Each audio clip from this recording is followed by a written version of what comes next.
This is the YouTube segment here. So thank you once again for coming on. Is it kind of short notice, I think? Like I asked you about it before, but I think there's Yeah, like a schedule conflict, but here you are now. yeah, here we are. I'm excited. I'm glad we were able to make it work. Sorry, I'm so sorry. I was like, I felt so bad. I was like, okay, 9:30 my time, I can do that, and now it's like 10. So hope that's okay. No, it's fine. No worries. Oh yeah, again, you said there's no time limit for you or what? No, free spirit. You can do whatever you Hmm. feels right? Yeah. Okay. All right, getting into the questions, you could be as detailed as you like to be or as you want, Okay. and you could talk about just whatever.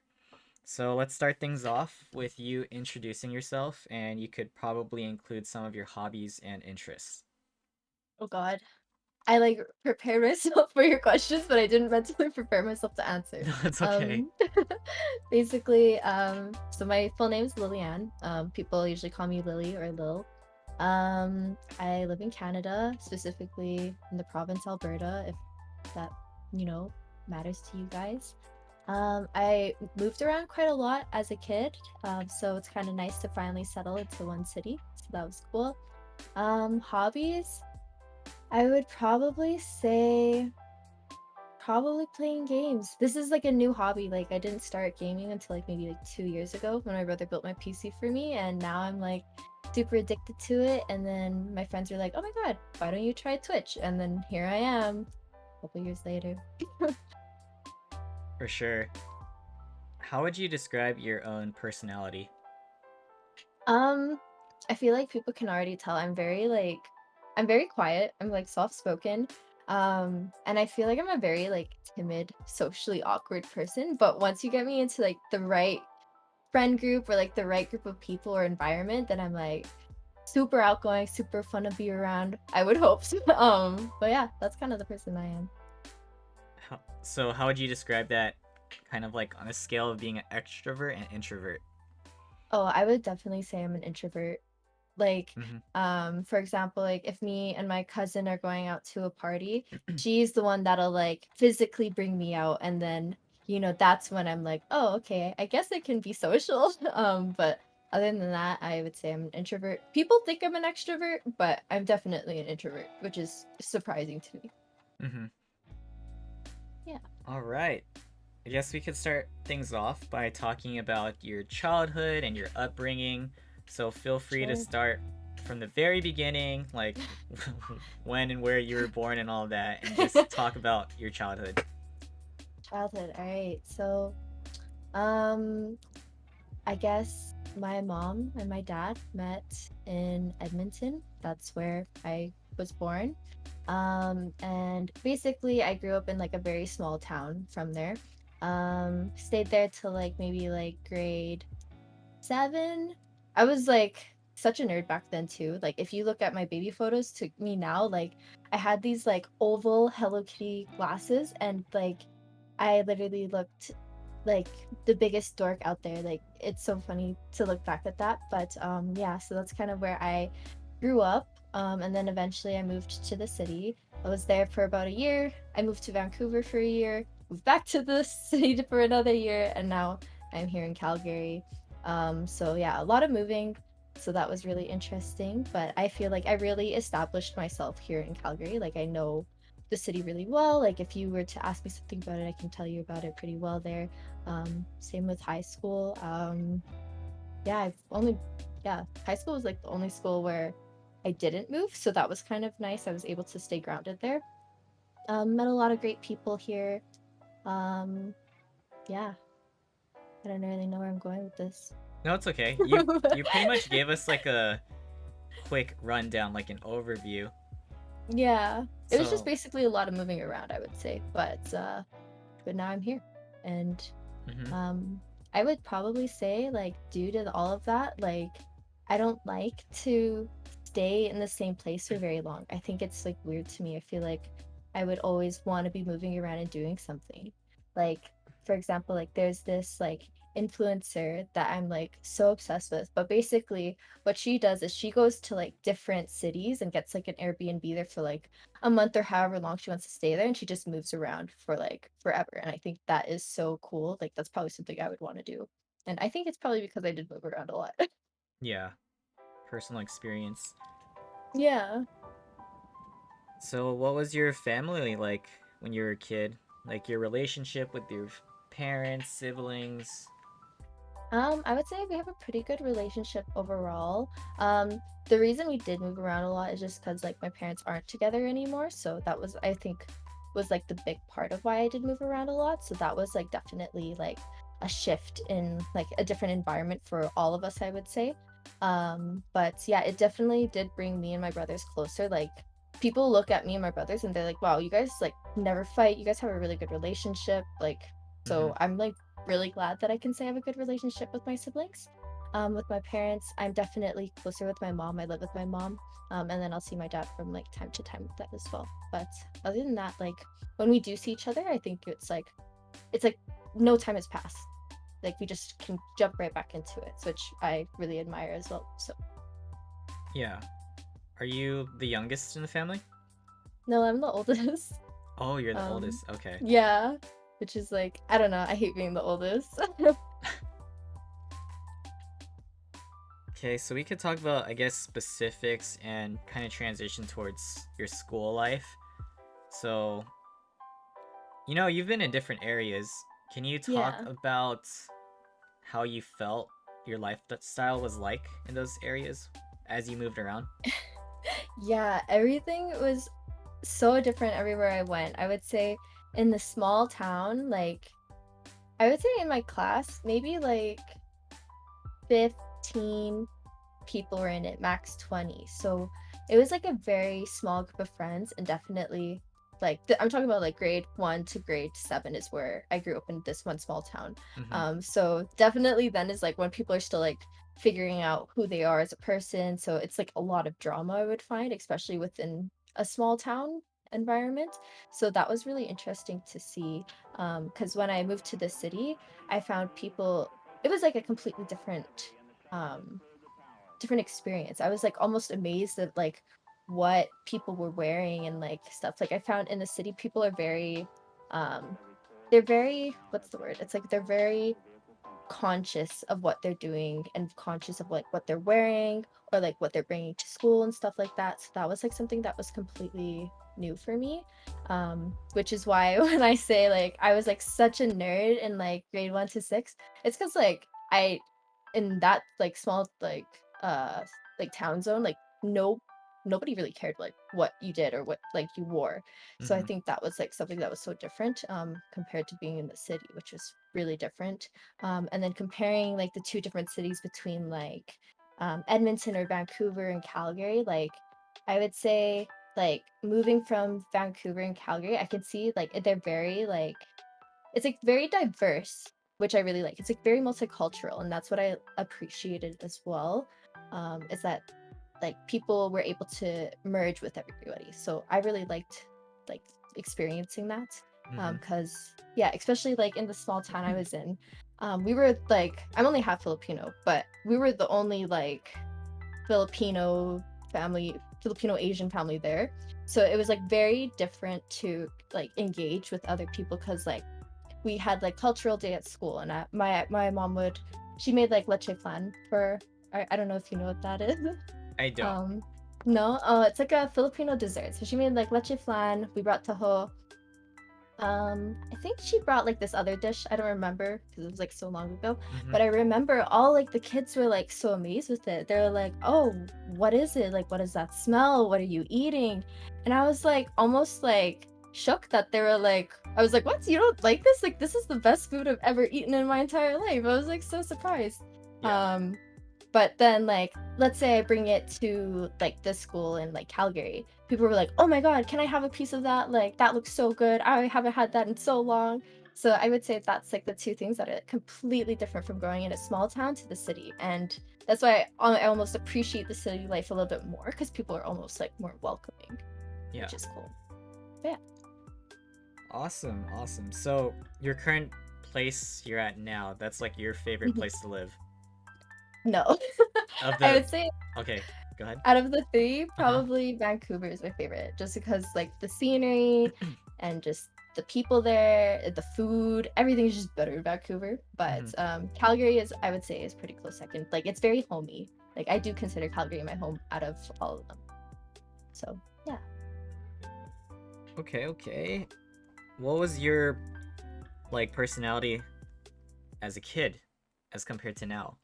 Was it always the same? As mm, I I feel like I have always been the same. I've always been really shy and awkward. Mm-hmm. And I think moving around a lot definitely helped me stay shy and awkward because like if you're moving into like a new grade in the middle of the year, people already have like their own friend groups established and everything. So it's kind of like where do I dive into all this? Like who do I reach out to? Like I'm not like the type that will approach someone. Like they have to approach me. So that was like kind of difficult. Um but I would say, yeah, my personality type growing up was very like quiet. I was very like studious. I really focused on my studies as a kid. Mm. Um, so yeah, I'm really not sure my personality type was. I was all outside a lot compared to now. Outside back then, I would touch grass every single day. Now I'm like on my keyboard. I'm like, can Yeah. I get an ace today? Will today be my lucky day on Valorant? Who knows? All right, let's talk about school, and I guess you could kind of tell specific stories if you like about your childhood, just to give us like a Oh, better like understanding of how life was actually like for you as a kid, you know? yeah. Like your interests, hobbies and all that. Maybe if you had like best friends, I don't know. Yeah, Yes. yeah, just whatever you want to say. Um, like a childhood story. I would say like I guess like what me growing up as is like um so I'm my mom is very Filipino oriented. So she's always into like the arts and everything. So growing up, she would like put me in dance classes, singing lessons. Um what else did she put me to? I think I learned to play guitar for a bit. I self-taught myself how to play piano um so I would say that's kind of like a story, I guess. Like I would always be in dance competitions. Like my mom was always pushing me out there to do something greater than myself in a sense. So that was like really interesting to see, especially coming from a small town where not a lot of people are doing stuff like that. It was just kind of like this is what I was doing as a kid. So this is like a little bit different than all the other kids. So I would say that's pretty much it. I feel like I don't really have that many cool stories. If it comes up, I'll think of it. But Yeah. um, it was just I was always doing something. There's never a time I wasn't doing anything. So I would say that's pretty much it. So, did you actually enjoy being like a part of all those activities? And do you have any specific stories of maybe performances you've done? How natural it was for you Um, to perform? yeah, I guess. I think one of the things that like shook me the most was probably like when my mom had me in dance. Cause like I said, I was a very shy person, right? Mm-hmm. Still am really shy. Like if you were like, oh, do a dance right now, I'm not gonna do a dance because I'm like, I don't even know how to do that. I don't even know how I did that back then. Like that's new to me. But definitely like um, I think one time she put me in a dance competition and at the time I was probably part of like 3 or 4 different dance teams. Like I was part of like musical theater, I did hip hop, I did jazz, and then I did a solo. And what surprised me the most is that I did my solo and I was like very shy. I wasn't used to performing by myself, especially on a huge stage for such a small child. Mm-hmm. So basically like I just went out there and I was like really shy and nervous. I feel like when I'm shy I don't perform the same way as I normally do, like as I would at the studio. But still I went out there. And what like surprised me is that I came out and I got my medal, but they also provided me like a secondary medal. And it's like I think only like a handful of people will get it throughout the whole dance competition. but they awarded me like most promising. And I think when I got that, I was like, it helped me gain more confidence. So Mm-hmm. I would say that's something that I did appreciate from being in dance lessons, is that like I knew I was shy. I was like so nervous to take on the stage, but being awarded something that only a handful of people actually got, like just made you feel really good about yourself and really like you accomplished something that you really like doing. Yeah. Um so yeah, I would say from that I did enjoy doing it and I don't regret anything. And if I have future children, I'm probably gonna do the same thing that my mom did. I'm probably gonna push them to try all these things and see what they like and what they don't like. Because I was really glad that I was able to experience everything. Yeah, so you were in competition. Like, Yeah, yeah. any highlights or favorite memories? Um, Probably that one when I did get that like most promising award. Highlights would probably be that like because like my parents were split up, right? So I actually did stop doing dance like I think after we moved back to the city. But in the school I was at, I took up cheerleading. So when I was in cheerleading, that was like a different experience. But my favorite highlight from that is probably like having my parents and my whole family come together just to watch me perform because it was like, oh, we still can also come together and support one on each other like that. So I would say that's probably my favorite memory. And like not only that, but I remember the last ever cheer competition I ever did. I was pretty sick, but I still had to go on and perform. And so basically, I don't know if you guys do you know about like cheerleading or anything like that. To an extent. To an extent. You can explain. So basically, like it's basically like a dance routine, but like with flips and people like lifting each other and throwing each other in the air and stuff. Yeah. Um, so I was like the person on the top just because I was like a little bit smaller, and easier to throw up and stuff. So what was really nice is that we were always having this like hard moment to hit our stunt routine. It was like always difficult for all of us to like actually nail it as a whole team.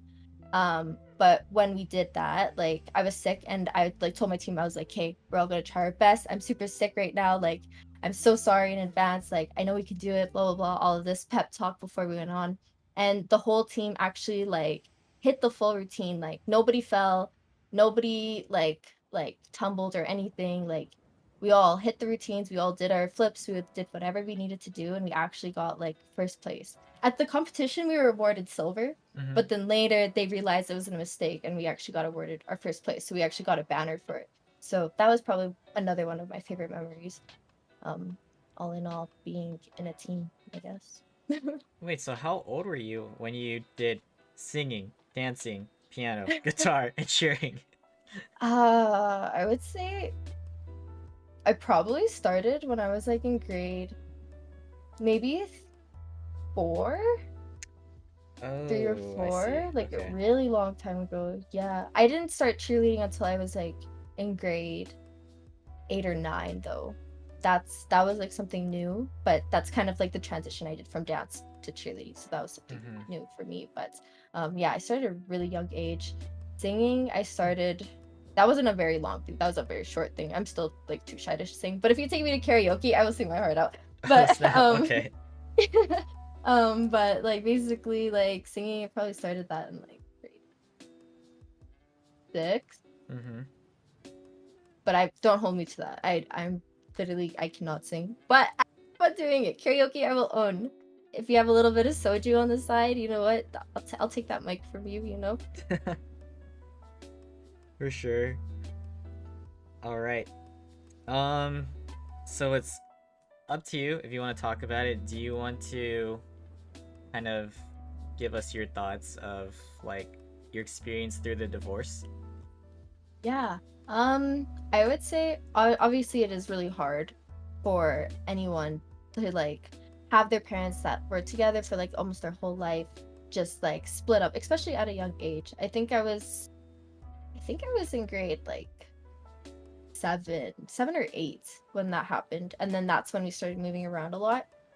Um, So it was definitely really hard, especially with the fact that like after it happened, we moved to a new city. I think that's something at the time I didn't really understand. So I was very like upset, very angry about it because I had established like my whole friend group and everything as well, right? So to just get up and have to leave all of that was really hard on me. Definitely hard on my brothers as well. I remember we had like a going away party and then it was just like, oh wow, we're actually going away now. Like it was really hard on all of us. But I think definitely like because of that, like I'm really glad that we did move a lot and stuff. Like I think it was healthy for the whole family.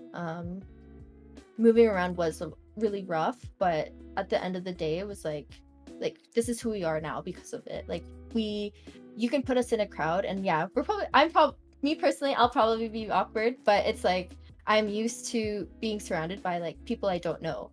Yeah. So that's why maybe for example like even on Twitch now I can just talk to random people that come in because like I've been doing that my whole life. So Mm-hmm. I would say that kind of, I guess in a sense, the divorce wasn't the worst thing that could have happened to my life. Um, in the moment, it does suck, but you grow from it and you become a better person at the end of the day. So Edmund, was this in Edmonton? yeah, that was in Edmonton. So where was the move again? Was that to Vancouver? Yeah, first it was to Vancouver, and then we moved back Okay. to Edmonton, and now we're back to Calgary. And that was because of the divorce, which made you Yeah, guys move. yeah. Ah, so you went with your mom. Yeah, I did Mm-hmm. go with my mom. And then, yeah, like they were kind of talking about rekindling it. And then we went back to Edmonton and then it just didn't work out. So here I am in Calgary. Uh-huh. Yeah. What was it like specifically for you though, because you were the oldest sibling? Like, were you just confused about what was happening? Were you just like questioning Uh, everything?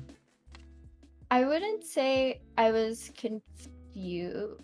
I guess like in a sense I was confused as to why we were moving. Mm-hmm. Um, but in the sense of like the divorce, it's like I was kind of like almost relieved that it happened just because it's like you could see how much pain like your parents go through. Even like if your parents are together, you can see how much pain they go through just raising your own child, right? Yeah. But being able to see like my mom grow from like going through all this stress all the time to just being so much happier, I'm just kind of like, you know what, like it was worth it. You know, I'm just really glad that my mom's in that place where she is now. Mm-hmm. Hi, Dre. So rude. Oh my gosh. I just finished this work. This is a serious convo. Um, not that It's serious. not that serious, but it's like, yeah, the topic, I guess. Consider it Yeah, as that. yeah. So, Mm-hmm. Welcome in, everyone. Appreciate y'all. hi everyone. Um, All right. the end min says he moved a lot too. Parents is divorced. Oh, I see. Oh no. Min, Yeah. okay. Sorry to hear that. Honestly, Yeah. I know I can like from what I grew up with, like I can actually say like I understand like everything that like all your emotions, all your feelings, like I can relate to you as well. So Mm-hmm. yeah. All right. Yeah, so you could just check in with the chat whenever. It's totally fine. Okay. Let's talk about. I guess we could kind of continue from there, because what I'm trying to do is like fully understand like how you're living through like each city every time you moved, what your personality was like were you still outgoing and everything, touching I was grass? never outgoing. I was always awkward and shy. Okay. But Mm-hmm. yeah, I would say like I don't know. I just yeah, I think from all of that, it's probably like so weird to say also. But like I never let myself like get too close to someone, I guess. Like obviously I do have like my really close friends that I do trust and I'm like, "Oh my God, you know everything about me, I know everything about you." But like definitely from moving around so much, it's like you don't want to let someone get too close to you because it's like you never know when you're just gonna pick up and get all your things and leave again. So I think that was definitely a wall I did develop from all of that. But it's like a wall I am glad that I have because I don't want to be too open with anybody. Like that's just not who I am as a person, I think. And I think I like having like a low key mysterious side to me, if that's kind of what you want to call it. Yeah, totally get it. Yeah. Okay, so if there's any other childhood stories you want to talk about specifically, feel free to do so. Cause I'm just gonna transition to like school, so Oh maybe yeah. there will be things to talk about. Yeah. So how was your No. school life ever since you were a kid? You could talk about grades and just like friendships, or then you could get more specific into the activities you got into. Honestly, I was a goody two shoes. I was the biggest goody two shoes there is. I low key still am one now, but not as much. I would say I'm definitely more on the rebellious side now. But back then, like definitely I was like goody two shoes. I remember in music class, everybody hated this one music teacher. It was like a new teacher in the small town. This was like grade 5 maybe. He came in and he gave everybody in the class a bad grade. And in our report cards, it was like 1, 2, 3, 4. And I never got anything below a 3 or 4. And in music, he gave me a 2. And I was like, wait, I'm literally in dance. I'm literally taking like music classes. I was like, how do I have a 2 in the class that I should be excelling the most at? So I remember I like went to my teacher, my actual teacher, and I was like, I don't think this is the right grade. Like this must be a mistake. Like that was how much of a goody two shoes I was like back in school. I was like, if it's not 3 or 4, it's not right. Like I don't believe you. But he ended up changing my grade. But yeah. Oh, So you know it worked. it worked. But yeah, that was like definitely a surprise for me. But that's kind of the student I was. Um, I would say in Vancouver, I think in Vancouver I didn't live there very long. I lived there for about half a year. And I remember during the school year, everything was like blowing up with like my parents and stuff. So I would say it was hard to focus on school, and especially like when you're in a new area, you just want to focus on making friends and stuff too, right? Um, so I remember I was like overloaded with all these assignments, and I did not know how to prepare myself for them. And that's something I wasn't used to because usually I'm on top of everything. I like over excel, overachieve. But then luckily my mom was like, oh, we're moving back. So I was like, oh, all those assignments, don't have to do them. So I just kind of left it and I moved back. So that was kind of a blessing in disguise. I remember that. I was like, Mom, you're coming in clutch right now. Kind of grateful for that. Don't have to do this essay on humanities. So that was nice. Um, but going back, like, yeah, I would say I definitely did try really hard in school.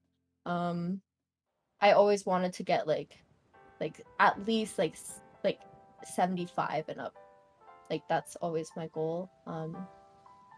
When I got to university, when I first started university, I did get straight A's, but coming into my final years, definitely a strong believer in that C's do get degrees, and I'm not ashamed to say that because it'd be rough out here. It's tough, but you know, it is what it is. Got it. Good Yeah. student for the time being. I mean, For the time being. yeah, That's like yeah. the perfect way to put it. Have you ever encountered like bullying? Or have you Um, seen it even if it's oh not my directed god. towards you? And do you have any stories? Oh my god, I do. I can tell you a story. This is gonna be so embarrassing. This is my okay. If I had to say one of my most embarrassing moments, this is it. And I don't tell anybody this. So Oh, anyone part exclusive. of yeah, exclusive Chang Gang podcast, you know. Yeah. So I remember I was in grade 3. I was in grade 3 or 4. And like I said, I was super, super nerdy back then and I had glasses, but I had a lazy eye also. Oh my god, I'm probably gonna tell you guys a story. I don't know what it is, Wilson. You're welcoming energy. I'll just tell you anyways. Okay, Um, thanks. but I remember I had to wear glasses, and I went to the eye doctor, and Mm-hmm. my eyesight is like I have 20/20 vision on one eye, and my other eye, I like if I do this, like I can't even read the words on my screen right now. Like it's really bad.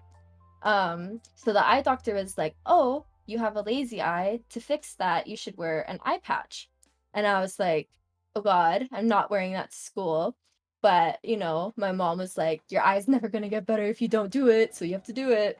So I literally had to wear an eye patch on top of my glasses. If my glasses aren't like playing with you right now, but Yeah. if like it was so bad to the point where people like called me like Five Eyes, and I was like, oh my God, like it was so bad. And hey, you got the 10 gifted, let's Yo, what the go. freak, Nathan? Why? I appreciate you. Let's Holy shit. go. That's what we like to see. Oh my god, Nathan, stop. Can you like save your money? I appreciate you. A real I don't one. deserve this. Stop. Stop. You do. You Thank deserve you. it Thank all. you. Keep Oh it my god. going. Keep it going. No, Lily, stop. um, Okay. but yeah, yeah, that was probably my biggest, most embarrassing moment. Like people would call me Five Eyes or a pirate, and Oh I no. remember I walked into my class and the whole class just started laughing at me, and I walked out and cried to the point where my mom and my grandma had to talk to the whole class and be like, "This is what happened. This is what happened to me. You guys gotta get used to it." Blah blah blah. So yeah, I would say that was definitely a triggering moment in my life. Um, yeah, Chang Gang exclusive out here. So that was your encounter, and have you ever retaliated, or were you just not that type of person? I'm not that type of person. I'm Mhm. very like shy and I don't know. So you just Like ignore it. at the time there was like nothing really I could do, I would Mm-hmm. say. But it did definitely haunt me for so long.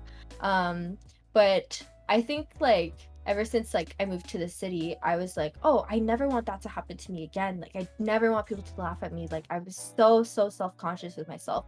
Um, that when I started high school, I remember I was like, okay, these glasses, I am not wearing these glasses. So I haven't really worn my glasses since like grade 9. And like I still do need them, but I only wear them like when I'm driving or if my eyes get strained from like studying too hard or something.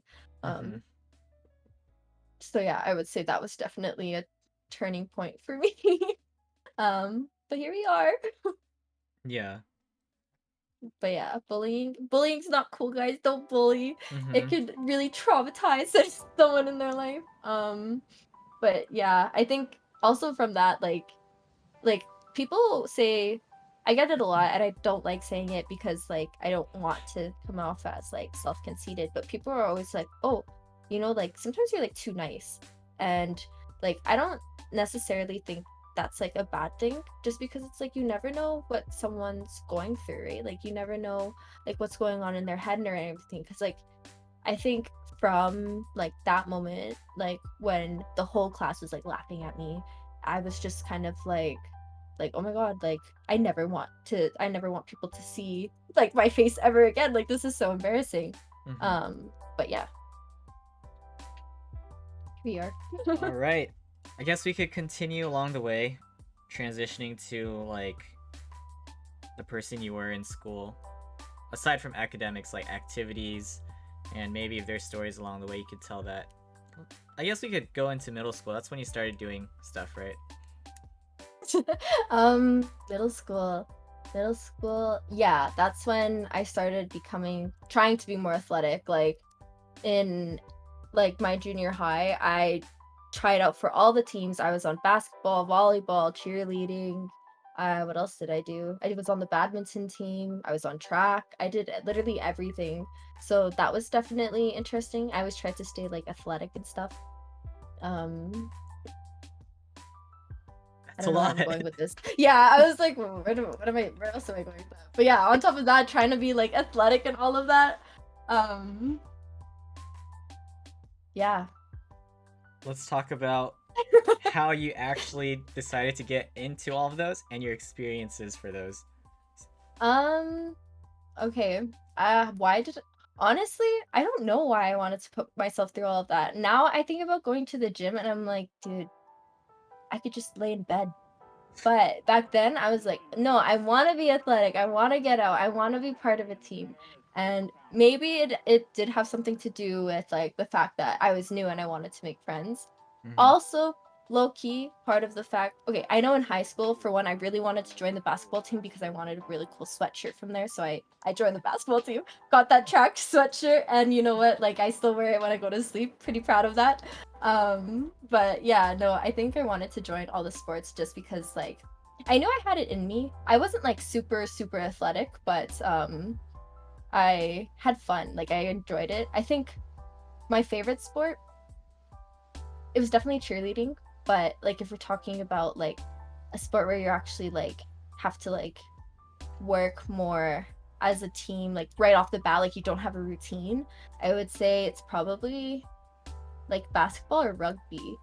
Those two like sports really tested my limits and I feel like because I was so small like there's so much pressure on me just because like I was always the wing so I always have to like bring the ball up or bring the I don't even remember what the rugby ball is called football rugby ball anyways that's how athletic I am now but yeah like I was always the one that's responsible for doing all that so it was just kind of nice to feel like your team was like almost relying on you you know um so yeah. Yeah.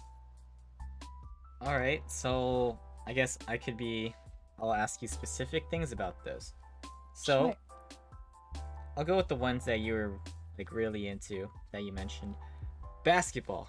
First off, how competitive were you? What was the environment like? And do you have any favorite memories? Um,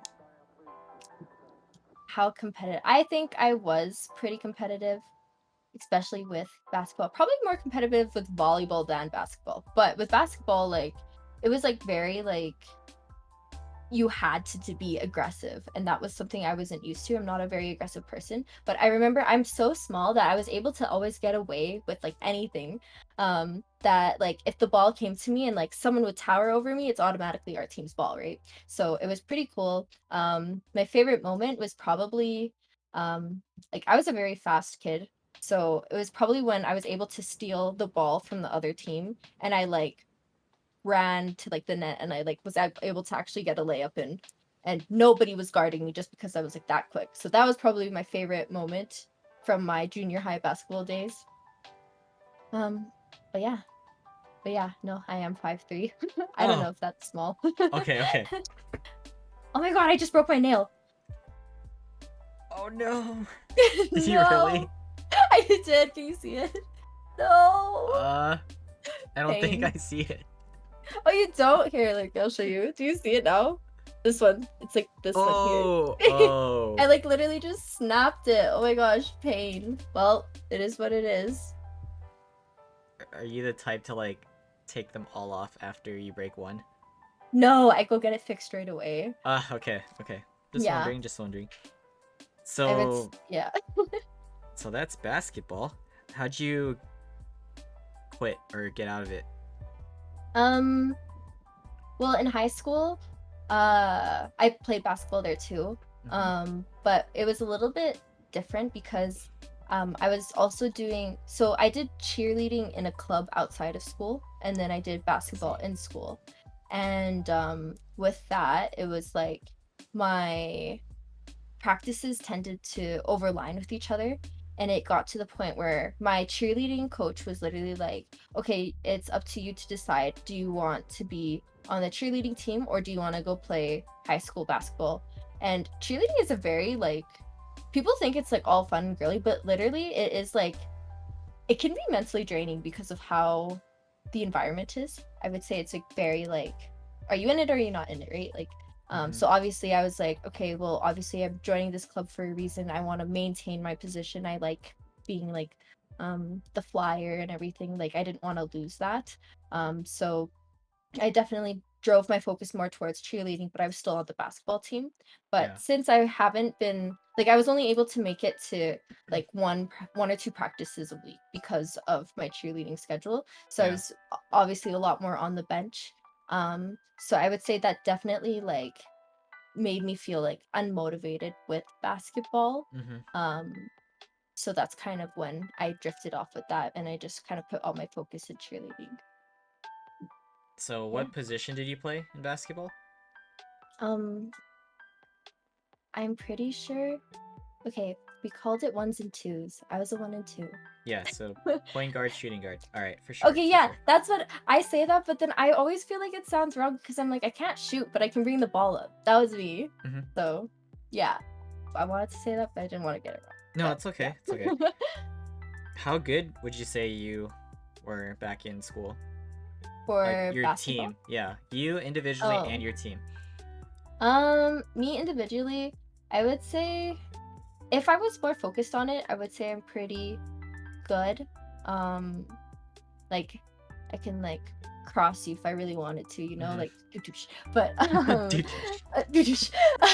But since I wasn't able to put all my efforts into it, like I definitely like wasn't I wasn't like on top of my game every single time. So I don't blame them for having me be a bench warmer. Don't even mind being a bench warmer because like it got pretty sweaty out there. But Yeah. yeah, I didn't mind it. But overall as a team, I think we had a really good team dynamic. I remember one time there was like this locker room situation where a girl was like, I don't really remember what happened at practice, but something happened to this girl, and then we all came together for her as a team, and we all like stood up for each other. So I really liked the team bond that we had. So I think overall as a team we were really good. Um, yeah, Hmm. All right, so that's basketball. Guess we that's could basketball. move into one of your many sports, track. Oh God. How'd you get into that? What did you do? And of course, you could talk Um, about any stories in between and then lead to how you got out of it. sure. So I would say track. I did track my whole life actually, even in um like the small town I was in.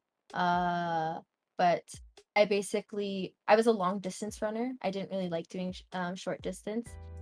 So I did like long distance and I did what is it called? Oh yeah, I also did like the relay team. So that's kind of what I did.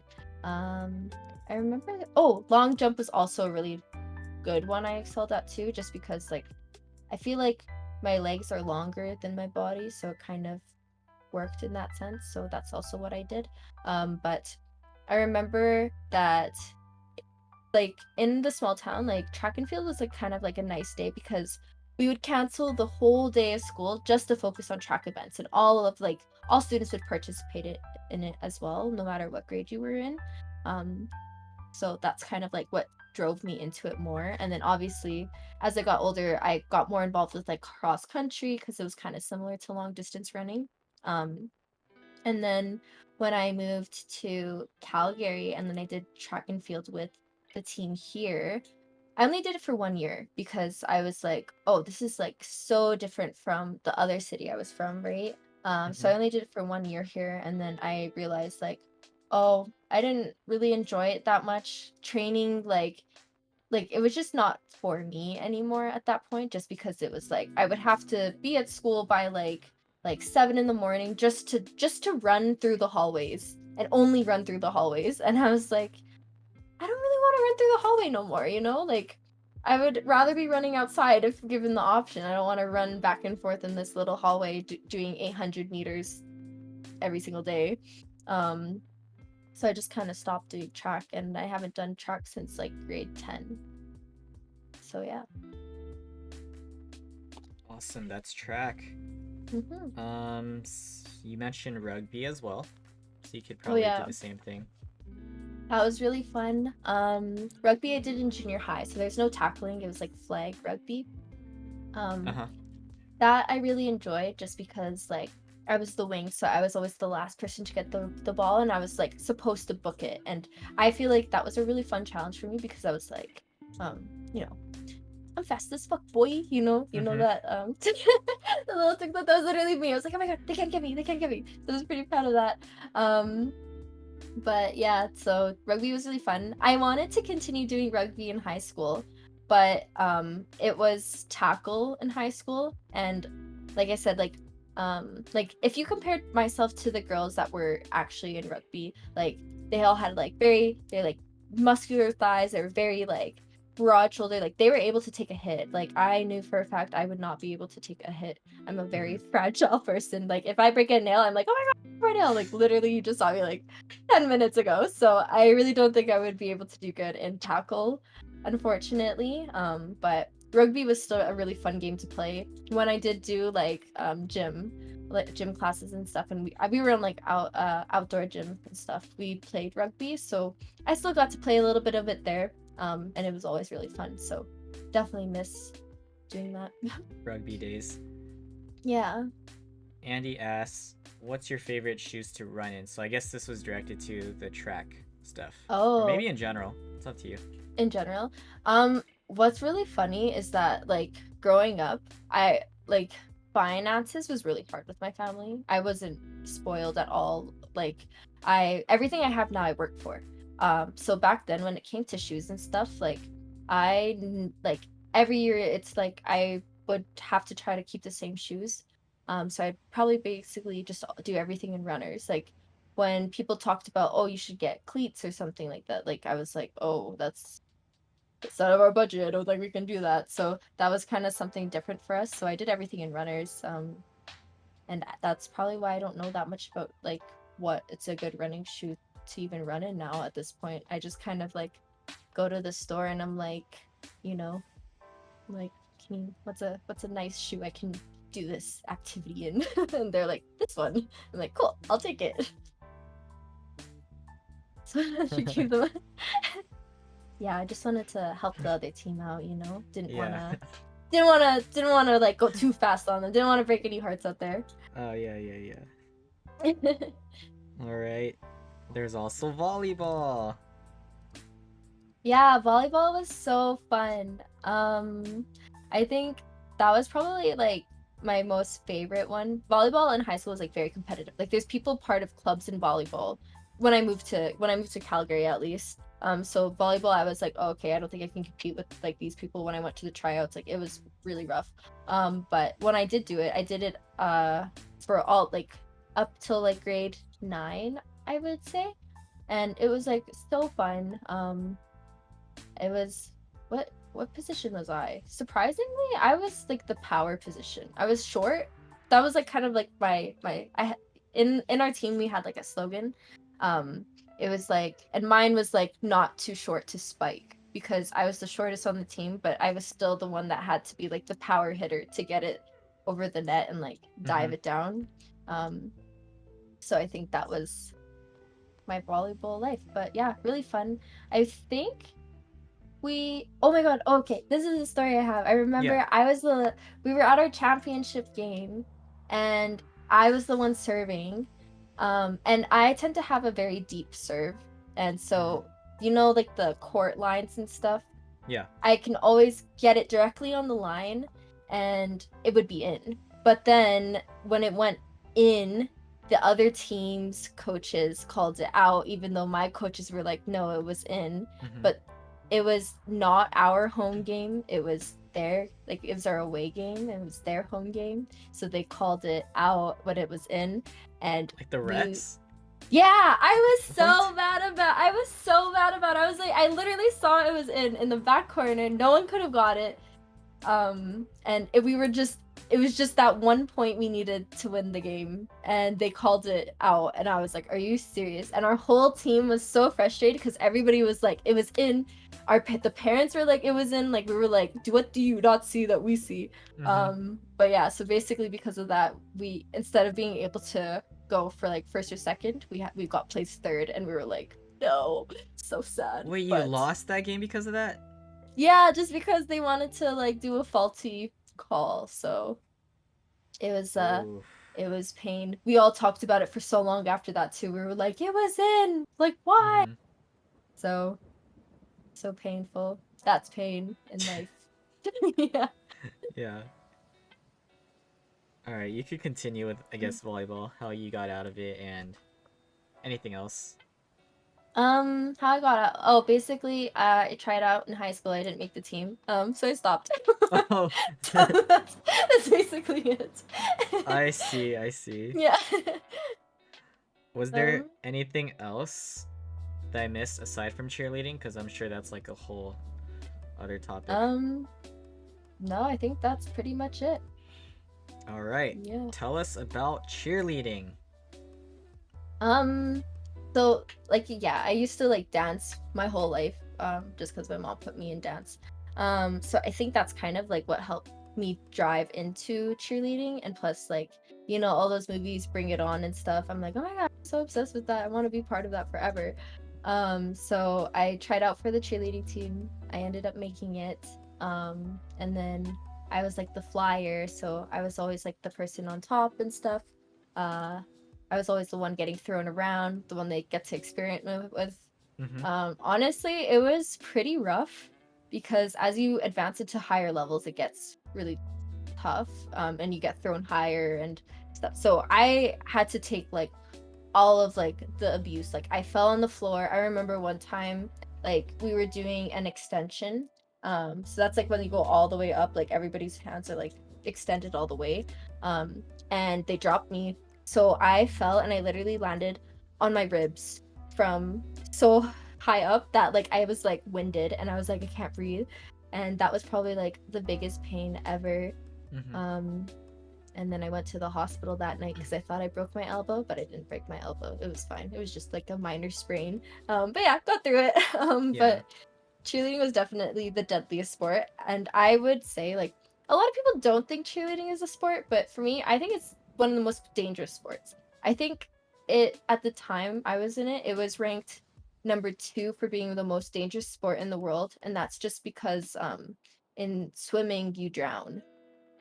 So swimming was the number 1 dangerous sport at the time compared Mm-hmm. to cheerleading. So but cheerleading was my favorite sport, and honestly, like it really sucked when I did have to stop doing it because like I was like, oh my God, like I got so used to it, I got so involved with it. So I like loved the team spirit and everything. I loved being part of like that environment and like the springy floor mats and everything. So that was all fun for me. But then basically like due to financial issues and stuff, like I had to stop also. So I think I stopped that when I was like in grade 12. Yeah, grade 12, that makes sense. So yeah, that's kind of why I stopped doing cheerleading. But honestly, like if I could go back and do it, like I would try to do it like for even longer if I could. But Mm-hmm. here we are. No regrets or anything, but that's kind of it. Wow. So it was financial issues.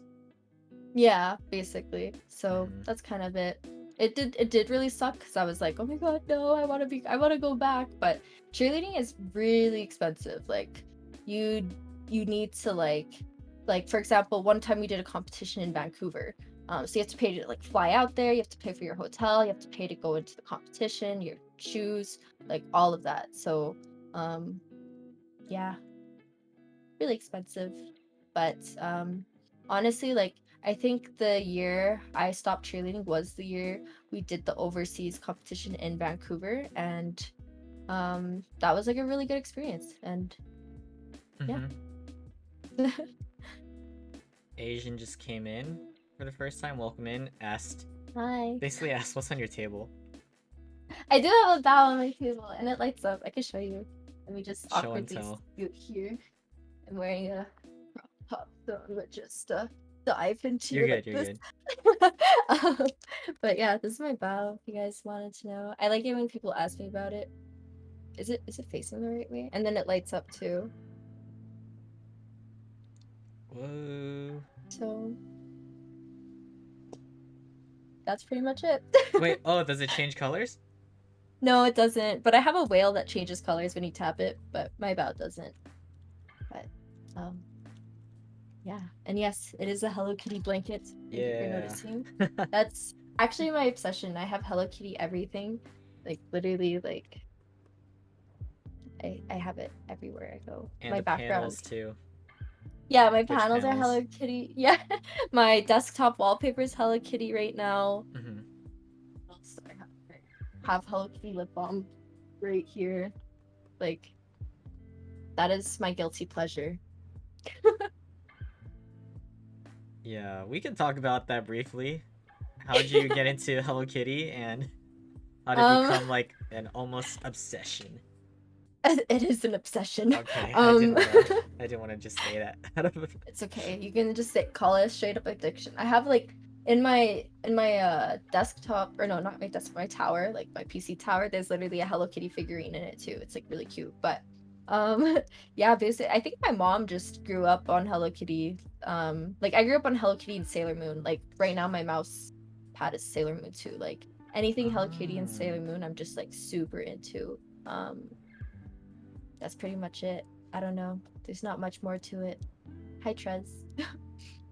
Favorite character from Hello Kitty and Sailor Moon? Favorite character? Probably, obviously Hello Kitty is one, or Mhm. my Melody. She's cute too. Um, and then from Sailor Moon, Sailor Mars is my favorite because she's like a baddie and she just doesn't take anything from anyone. I love her. Trez. Trez, I'm not obsessed with you. Trez is obsessed with me, but that's like a whole different story. Oh yeah, yeah. I'll save that as a question later. Yeah. Yeah, I'll tell you guys all about it. Well, actually, since he's here, yeah, sure. How'd you meet Trez? What was your impression? And how did this friendship, if I could call that, develop? I met I met Trez through Twitch actually. How did we meet? I think I met him through like Ace and Show and Trixie and all of them. I don't know if you guys know them, but I met him through there. First impression, honestly, people think Trez is like mean, like he has a hard shell, but honestly, Trez is actually the biggest softie. Like if you play Valorant with Trez, he makes you feel like so good that like even if I like freaking throw all of my shots, he's like, it's okay, good try. And I'm like, oh my god, I suck, but thank you. Like I feel so bad. But no, we hate Trez. Trez, if you're here right now, I hope your day wasn't good. Just kidding. I don't know. I can't be mean. Damn. Got it. Oh, that's funny. There you Yeah. go, Trez. I got There you. you go, Trez. All But right. no, Trez is a real one. Was there Wait, anything else to note about like your performance aspects, singing and um, dancing? I can't sing or dance for the life of me. Don't know why my mom put me into it, but she did. But it was super fun to be in. I think it was like a good experience, like learning like how to use your vocals, how to be loud, even though I clearly haven't utilized it because I'm still very quiet. It was still interesting to like learn. What else? With dance, I think yeah, that did make me like very like it made me more confident than uh I guess than I used to be. Um, but yeah, pretty much that's it. Did you have a favorite song to dance to? Do I? I remember I remember when I was on the volleyball team. This is probably like universal to all volleyball teams, but I think our favorite song to dance to was probably Low by Flo Rida. I don't know, do you know that song? Yeah, of Yeah. course. Of course. I think I think that's everybody's like favorite song. I think that's like my favorite dance memory, even though it wasn't dance, it was like volleyball related, but um that's definitely a fun one. When I'm by myself, I don't really know. I just I listen to everything. So Since we're on the topic of music, let's just ask you, what's your favorite song now? oh god, I An don't even know artist. my favorite artist. Oh, it changes all the time. Oh, that's fine. Um right now I'm listening to a lot of Millennium. But I would say Lil TJ has been pretty much up there just because he's also a vibe.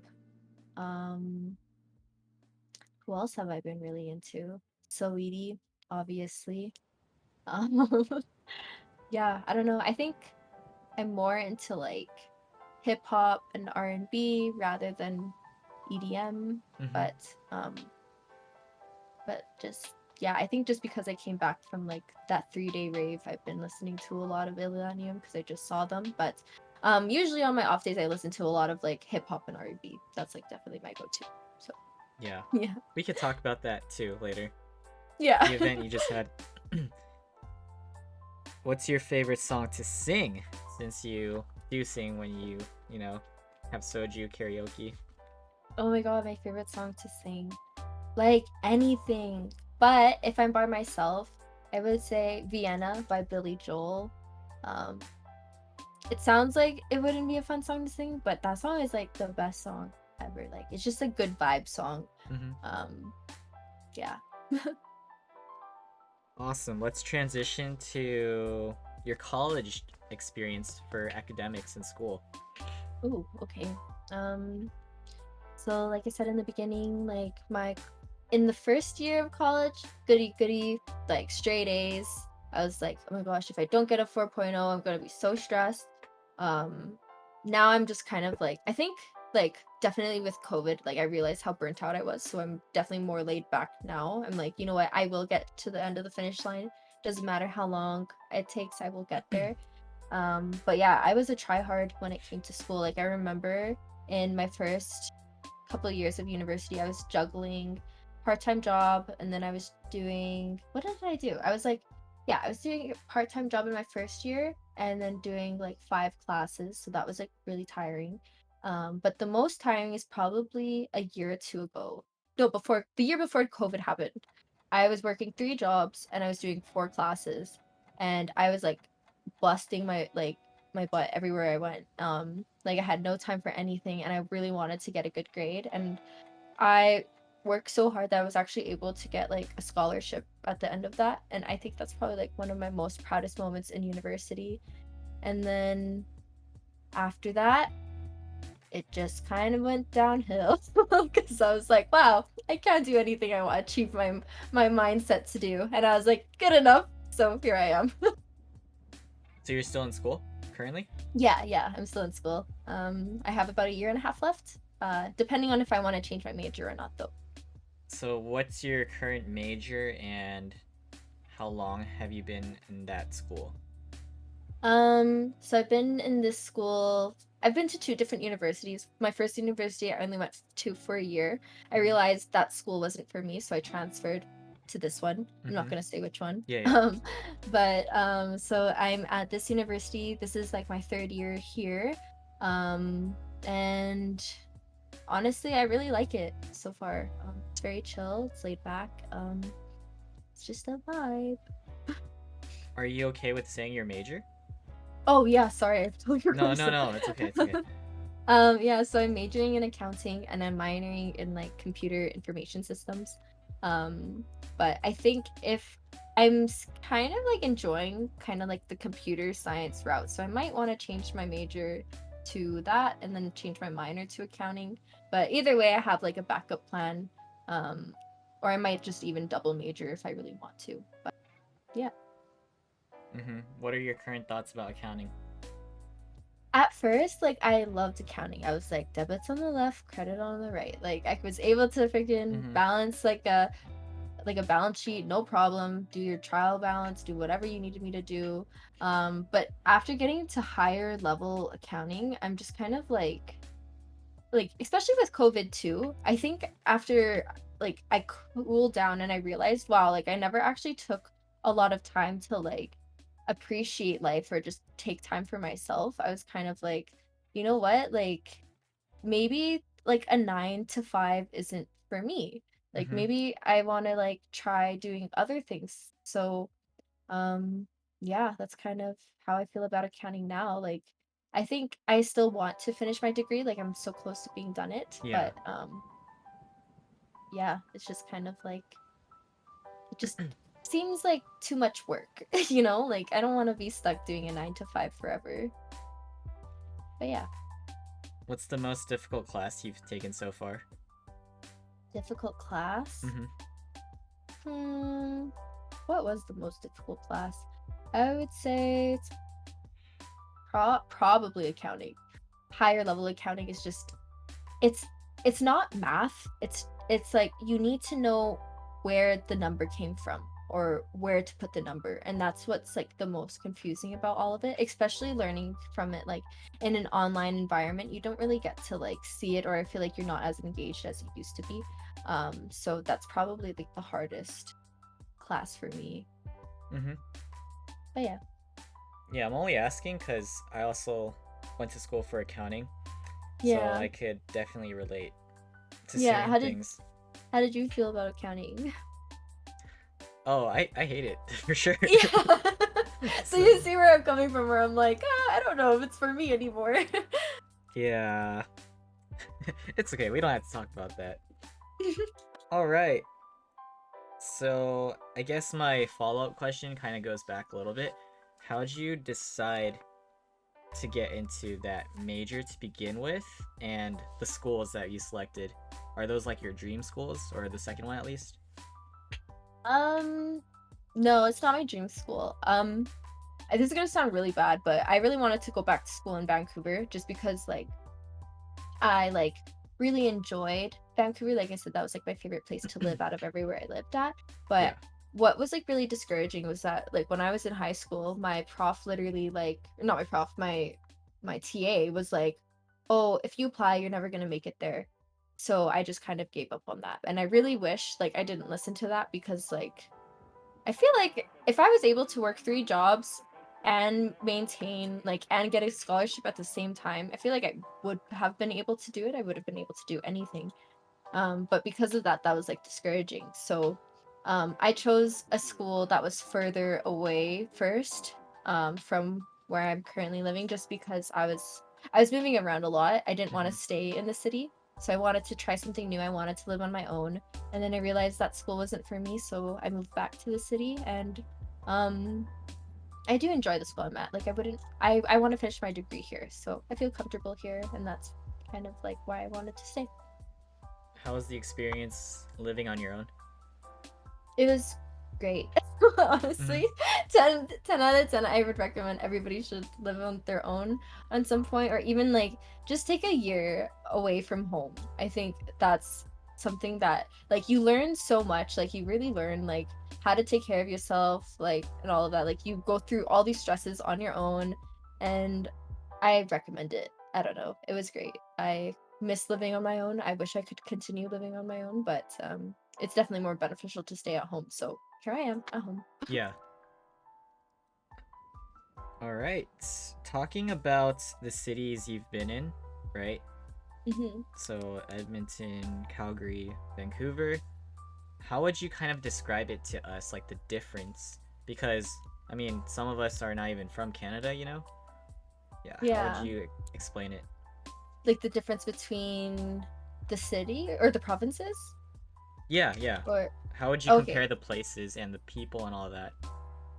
I would say in Vancouver, they're very welcoming and very laid back.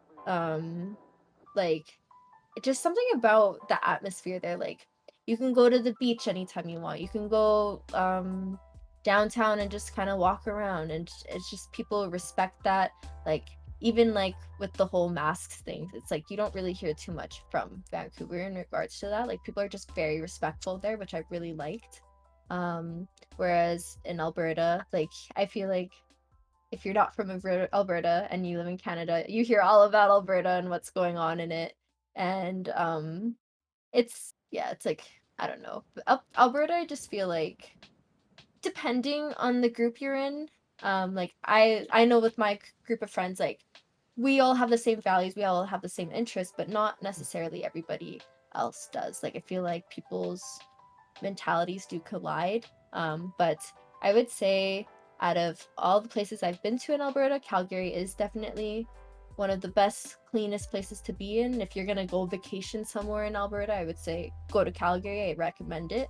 Um, but other than that, like go to Vancouver. And I've never been to Toronto or like the other side of Canada, so I can't say much about that. But I definitely do want to go one day. Hmm. Random question, but how's the mall in your area? Like, you have a Mall. you're near a really big one, right? Oh yeah, West Edmonton Mall. Yeah. West Edmonton Mall is pretty sick. I haven't been there for a couple years actually. It's really big. There's like a water park in it and like an amusement park in it, and then a golf course in it. It's really cool. Jeez. Yeah, I recommend checking that mall out if you are gonna go to Alberta. It is really fun. But Calgary overall as a city is better than Edmonton, I find. But you didn't hear that from me. But I definitely do recommend going and checking the mall out there. The malls in Calgary, I would say like we have smaller malls, but um more, I guess. Like they have more inside. But yeah. Gotcha. And there's a question in chat. Is it true that Canadians are crazy about donuts? Donuts. I I don't think so. I don't even know which part of Canada would be obsessed about donuts. I'm obsessed with mochi donuts, but like I only had that one time and like the store that I went to closed down, so I'm pretty sad about that. But oh, more like Timbits. Oh, I guess we do have a Tim Hortons. I'm personally not like a donut fanatic. Um, but I could see why people would be hyped over it. Did you say mochi donuts? I did say mochi donuts. I love mochi donuts. They're so good. I just love the chewiness of them and just amazing. I mean that. Welcome in. Welcome back. All right, the transition to work. Let's do Work. that. Let's talk about work. Your first job, and then just go down from there. And you could kind of talk about how you got the job, what it was like, and include stories if you want. Sure. So my first job ever, I worked at Subway. So I was a sandwich artist, is what they called it. Um, don't know how I got it. I just did. And then I went in. I wasn't there very long, but I think like it was like really weird because like they found out I was Filipino, and then when they found out I didn't speak the language, like they stopped giving me shifts. So I don't know if it was because of that or if it was because I was like so young. So I just quit because I was like it didn't feel like a very good atmosphere to work with, which is unfortunate, but I still eat there. No hate on them. It Wait, just could have been what place again? management. Sorry, I missed Sub the. Oh, Subway. oh. There's Okay, like okay. it's like a sub. I don't know if you guys have Subway where you're from, Yeah, yeah. but yeah. But I mean, I don't know. It could have just been like the management at the time.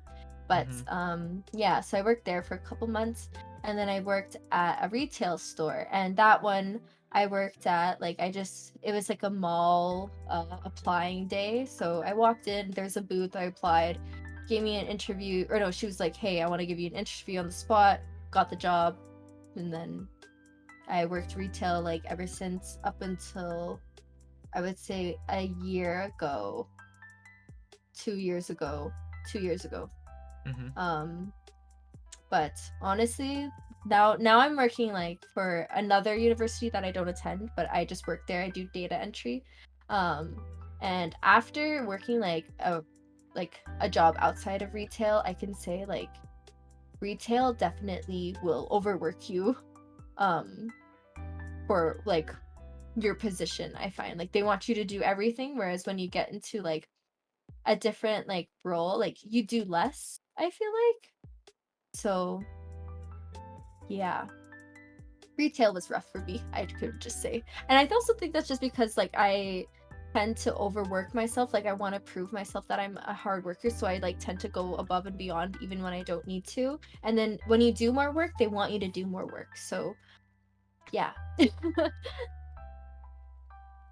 you have any specific stories about your days in subways or retailing? Because there has to be stories about customer interactions and stuff like that. Yeah, I'm trying to think of the weirdest customer interaction I've had. Or problematic, yeah. Um, Probably was when I was working at like this like It's like a suit store. So basically, I dealt with like a lot of wedding parties. I would just say working there was the most stressful of my life. I worked with my cousin though, so that was fun. Working with my cousin, best experience of my life. But working for like a suit store, I was just kind of like almost shocked with how rude people could be. And I understand like your wedding is coming up, you're stressed and everything, but um like you don't have to take it out on us if something doesn't go your way because it's like we only handle like what the orders is. We don't handle what everything else is. So I would say that was the worst. And I think I remember one time like we were understaffed, I guess.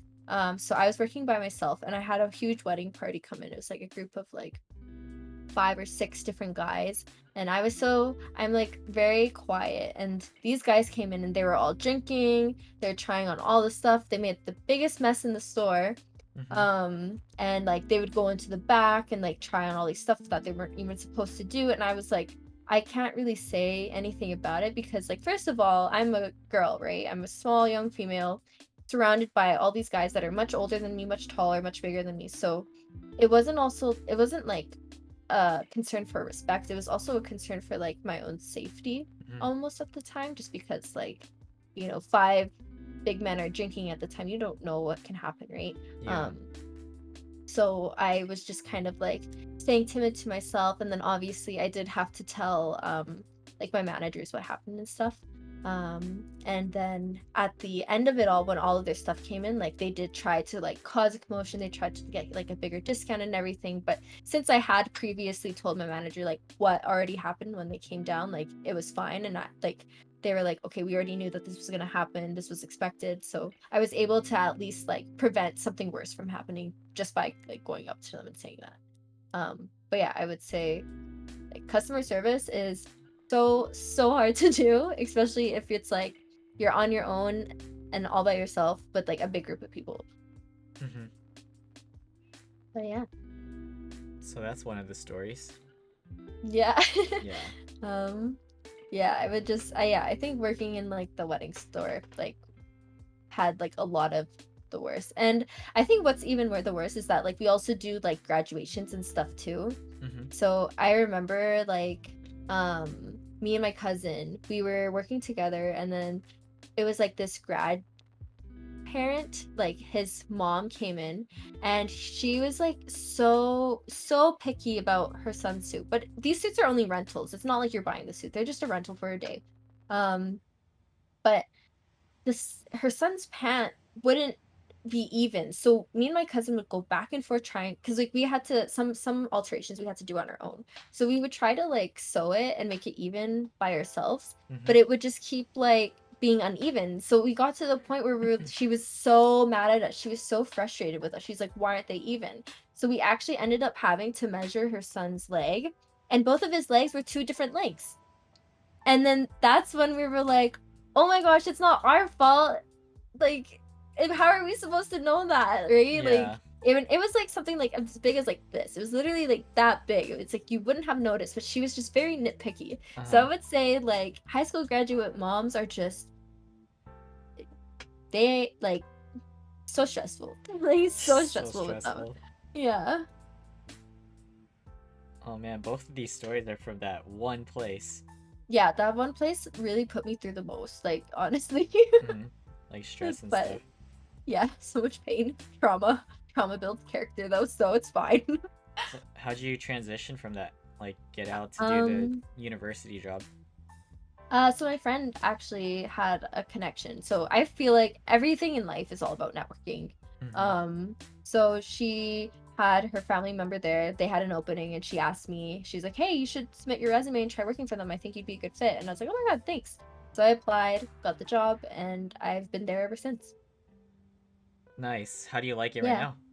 I love it. Like, they're so sweet, they're so kind, they understand my school schedule, like they're very laid back.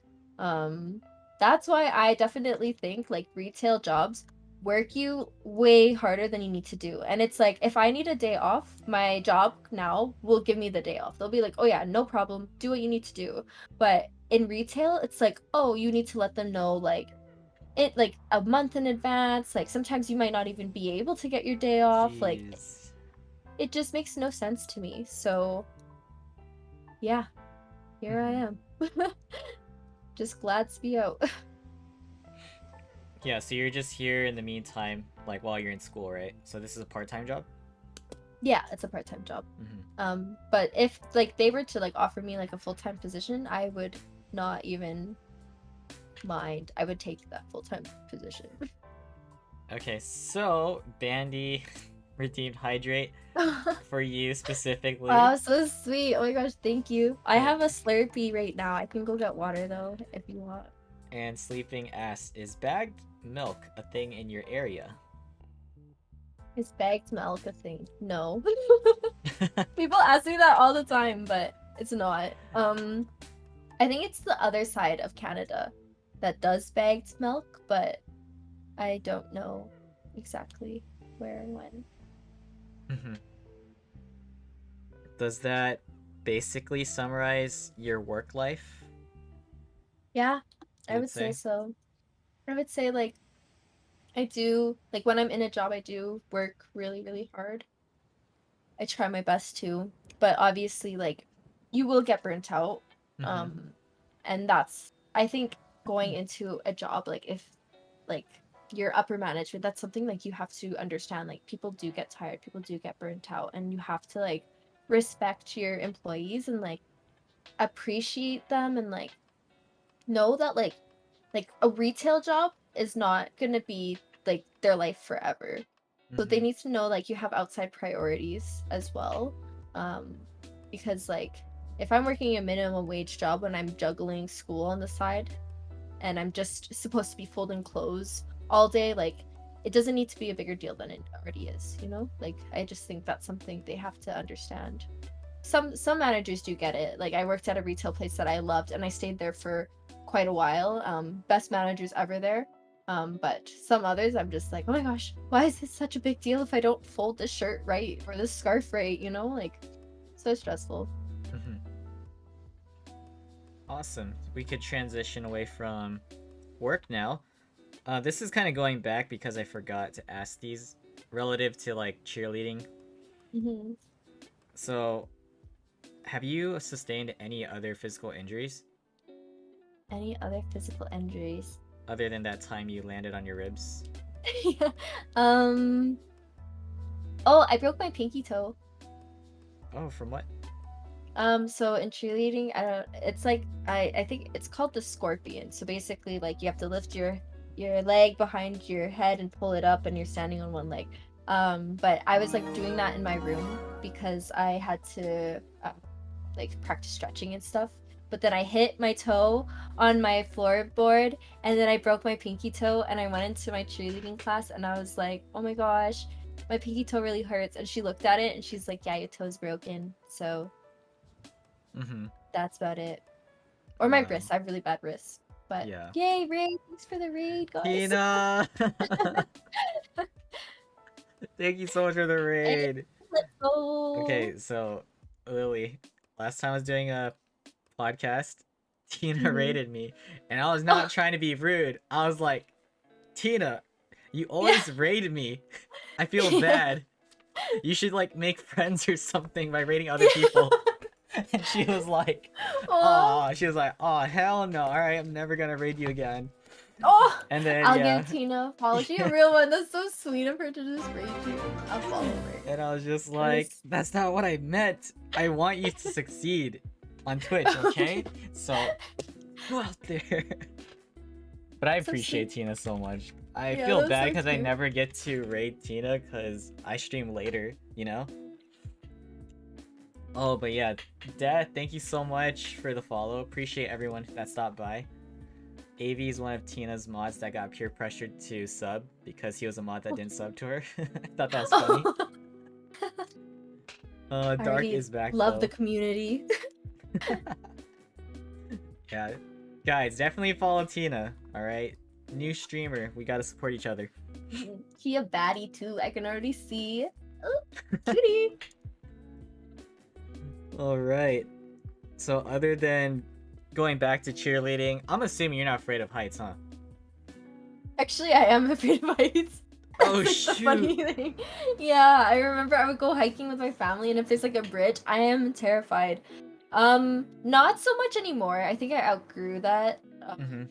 But like I remember like I couldn't even go over a bridge. But it's not that I'm scared of heights. I'm just scared of like the bridge or you know if you go to like the tower or something and then there's like glass underneath you and you're standing and you can see what's underneath you. I'm not Yeah. scared of like heights itself. I'm scared of falling and or like it breaking. So I think that's like the thing. But yeah. Got it.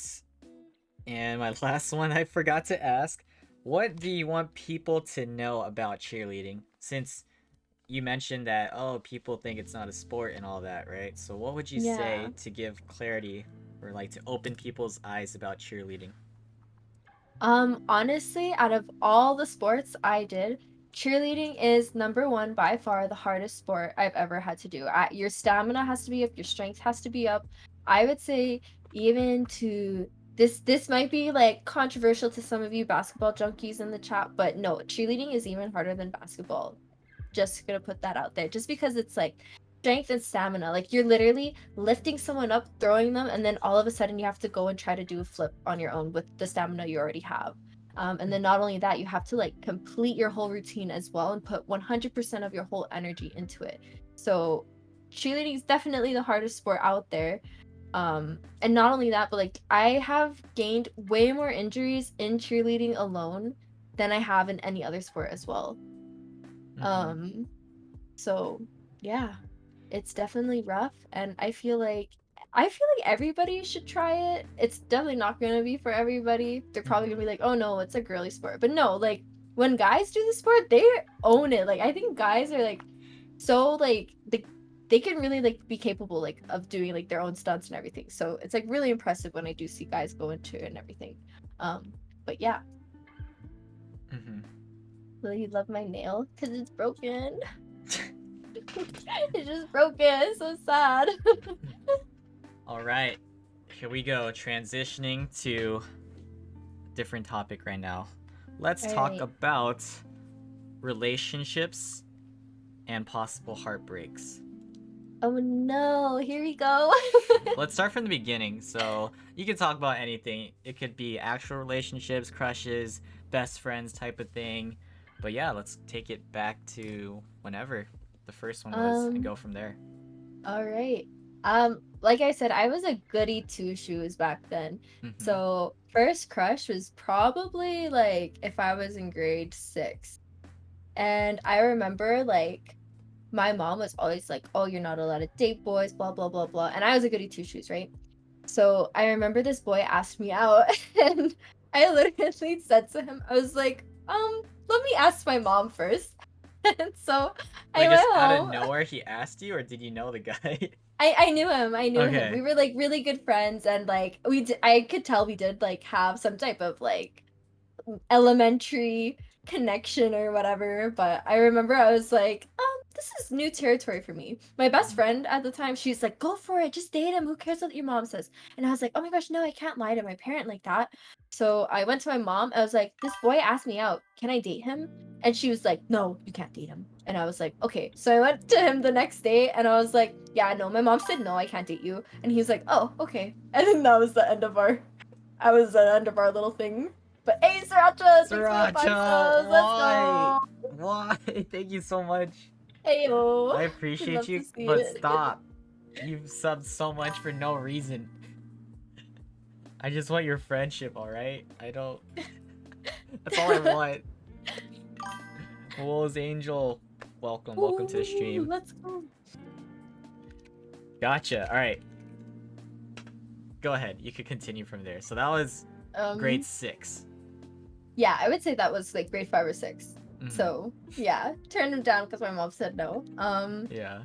And then I went into high school. That's when I got my first boyfriend. Um, I'm pretty sure, like, because I was still kind of a goody two shoes. So I did tell him, I was like, oh, I'm not gonna date you unless my mom says yes. So he did ask my mom. He was like, oh, can I have the respect to date your daughter? So Oh, that was nice of him. let's backtrack a little. Just like how you guys met and how you built Oh, how that we met. relationship, and I guess Um, when in high school. I would say grade 11. Mm-hmm. Uh, we met at, where did we meet? Pretty sure it was during high school. Pretty sure it was at a party. Um, not much to it. It was just one of those, and then we always like we went out and ate and food and stuff. Hung out, we related.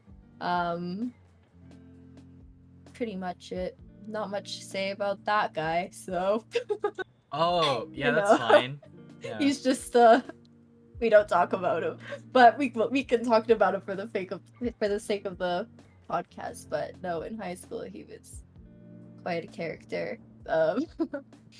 Um, but yeah, I'm pretty sure he did ask my mom if he could date me, and then um my mom was like, yeah, sure, you have permission. So he was like my first official boyfriend. I think we dated for about like 6 months. Mm-hmm. And it was just very exhausting. I would just say it was just a very like it was just a rough relationship, I would say. Like it was good as friends, but then when you actually get to know someone for so long and you're like seeing them every single day, like it can get quite toxic. So I was like, okay, bye. So here we are. Yeah. So it just Yeah. over time got toxic, and you ended it. Yeah. Yeah. I ended it because I was just like it was just too much of a strain. Like when like someone's taking too much of like your mental health away from you. So obviously you have to do like what's better for yourself, right? So that's what I did. Was he also in your grade too? No, he was a grade older than me. Oh, so both Um, of you were still in high school though, at least. yeah. Mm-hmm. When we dated, I think he was graduating and I wasn't. I think that's how it worked because I think yeah, no, because I remember when we did break up, I didn't have to see him again because we weren't at the same school, so that was good. So yeah. For sure. And you said he had a very interesting character, or Yeah. Like I look and I'm like, why would I go for you? I'm like, mm-hmm. what was going through my head back then? But no, like at the time, like yeah, he was a very nice person. Like he did treat me good in the beginning, and then yeah. Oh, So yeah, I just feel like it was just when you're young, you don't really think much about it. You're just kind of like going through the days day by day. But like yeah. mm-hmm. Anyways, Just reflecting on it. yeah. Yeah, it's okay. We don't have to talk into detail about it. You could move on from there. Um, pretty much. I think that's pretty much it. Um, there was like this like one other guy, but it's not really. I don't know. I think like we're still like good friends and stuff. Like it wasn't anything too deep. I think we're just both on like the same like page that we want to like excel in life, so we're both doing our own thing. um I don't really have much relationship stories. i'm kind Yeah, of that's like a, okay. I'm kind of like a noob when it comes to that area. It's funny because I can give really good relationship advice, Mm-hmm. but for me on my own in a relationship, I'm kind of like hmm not much to say. I'm like a free spirit, like I'll just kind of ride the wave and go where it'll take me. Yeah, that's totally cool. Yeah. So would you say that grade 11-ish relationship would be a heartbreak too? Or how were you feeling by the time Uh, since you I ended would it? I would say at the time it so we were like on and off. It was only 6 months, but I think we broke up and then we got back together like 4 days later because we're like, oh my god, no, I need you. But anyways, so we got back together, and then after we got back together, I was like, wait a second, this is like really dumb. So I was like, no, I'm gonna leave you. But I wouldn't say that was my first heartbreak because like I think I think for I don't know if this is the same for guys, but I feel like for girls, it's like girls can put up with a lot. Like they will continuously put up with like so much. Like they'll date you on and on and on, no matter how many times like you hurt them. But mentally, they have already checked out. So I think when a girl breaks up with a guy, it takes a lot. It took a lot for her to break up with him, and I think that's why it's so much easier for a girl to just get over it rather than a guy because like yeah, I think for my experience, like I don't want to like be like, oh my gosh, like but like I feel like the guy will always the guy always tends to check up, but I have never been going out of my way to check up on someone, which probably sounds bad, but in a way it's like I never felt the need to because I already know where I am in life and what I'm doing, that I'm Mm-hmm. on to better things. Gotcha, gotcha. Yeah. It's Daniel. Hi Dan. How What's are up? you? Welcome in. It's okay if you're late. It's okay. It's okay. Appreciate you. So, I guess to conclude the relationships and heartbreak ish story and topic, what advice would you give to people about Mm, relationships? Probably know your worth. Like, if you have to tell a guy how to treat you, he is not the guy for you because, like, first of all, he should already know how to treat a girl. And second of all, you shouldn't have to beg someone to treat you right. I think that you deserve so much more. And this goes for guys too. Like you shouldn't have to beg someone to give you the love that you need because like everyone has a different love language and you can't blame them for not having the same love language as you. Like if someone is someone's love language is quality time and yours is acts of service, for example, like those two are two very different things. Like the person who wants quality time might be just getting gifted, but in their eyes it's like you're not giving me like love and attention, but for the other person it's like I'm giving you everything I have. So I think that's something you also have to be aware of.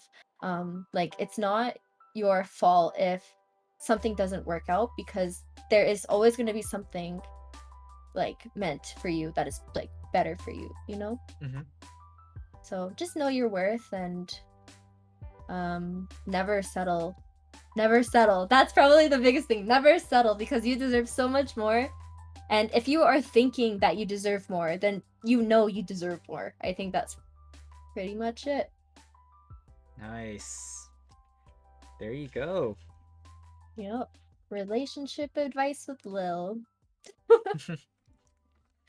Let's go into more social life aspects. Have you ever had a party phase and all that? And let's talk about your, yeah, just social life, drinking, partying, Oh events, and all god. that. I think that's where it gets interesting now. Um I feel like um I do have a party phase. Probably still am in my party phase. Don't know when I will leave this party phase, but just living, your best life, like even if you're not partying, you can still go out, Mm-hmm. um, still have fun. Um, I'm not really sure. Like I remember there's this one time I was out with my friend and he was like we were out like with like it was like us two and then we were out with like our other friend and then I'm a shy person. I don't really like tell people who I am up front like right away, but Is she's this like, like "Oh, recent or college life we're talking about here? yeah, yeah, Okay, this okay. was probably a year or two ago." Got it. But I was out with my friend and she was like, "Oh, so do you party a lot?" And I was like, "Me? No, not really."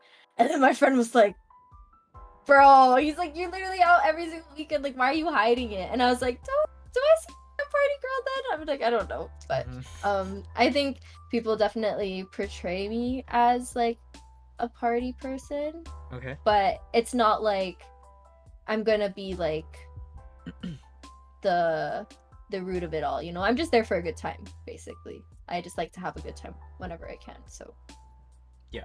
yeah. You've probably seen like my drinking streams like way back when I used to do them, so I think that kind of gives you a good gauger on where that goes. Okay. Yeah. I mean, you could talk more on it. Like, well, we'll talk about streaming after, but Yeah. let's say, when did you start drinking? How about that? Your first drink.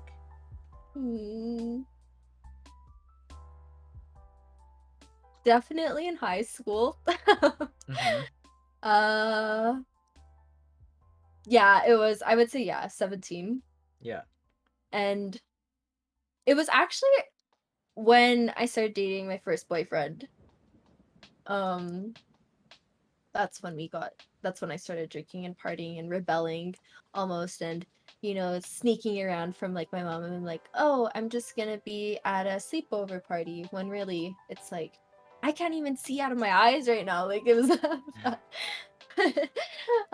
yeah, so I would definitely say about 17 is when I first started going out.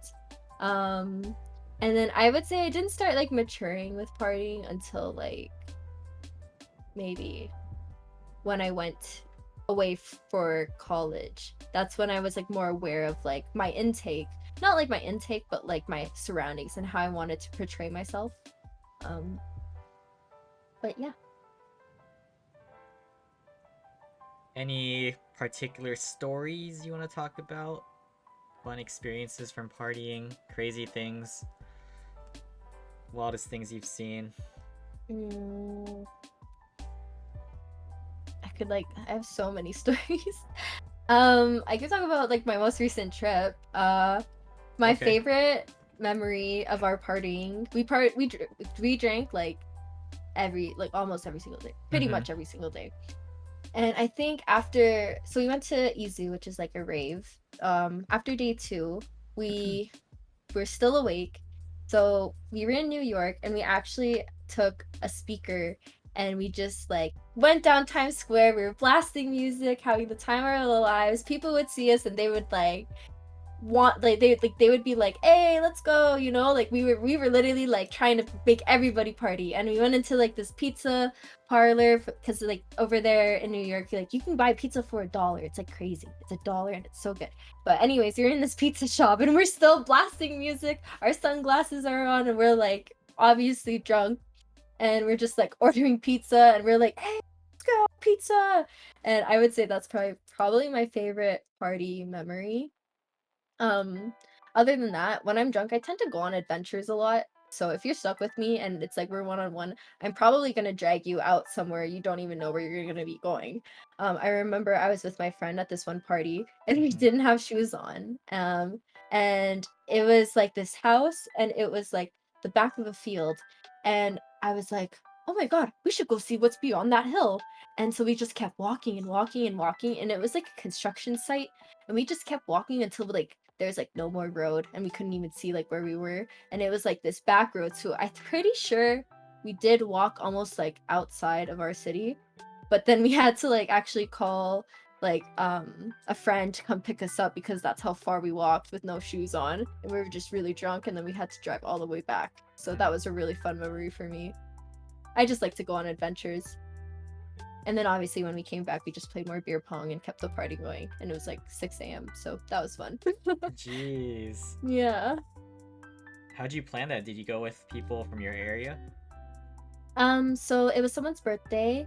So we went there, but then I just like to do like random things all the time. I just like to go explore. I think that's like what I like to do. I like to explore.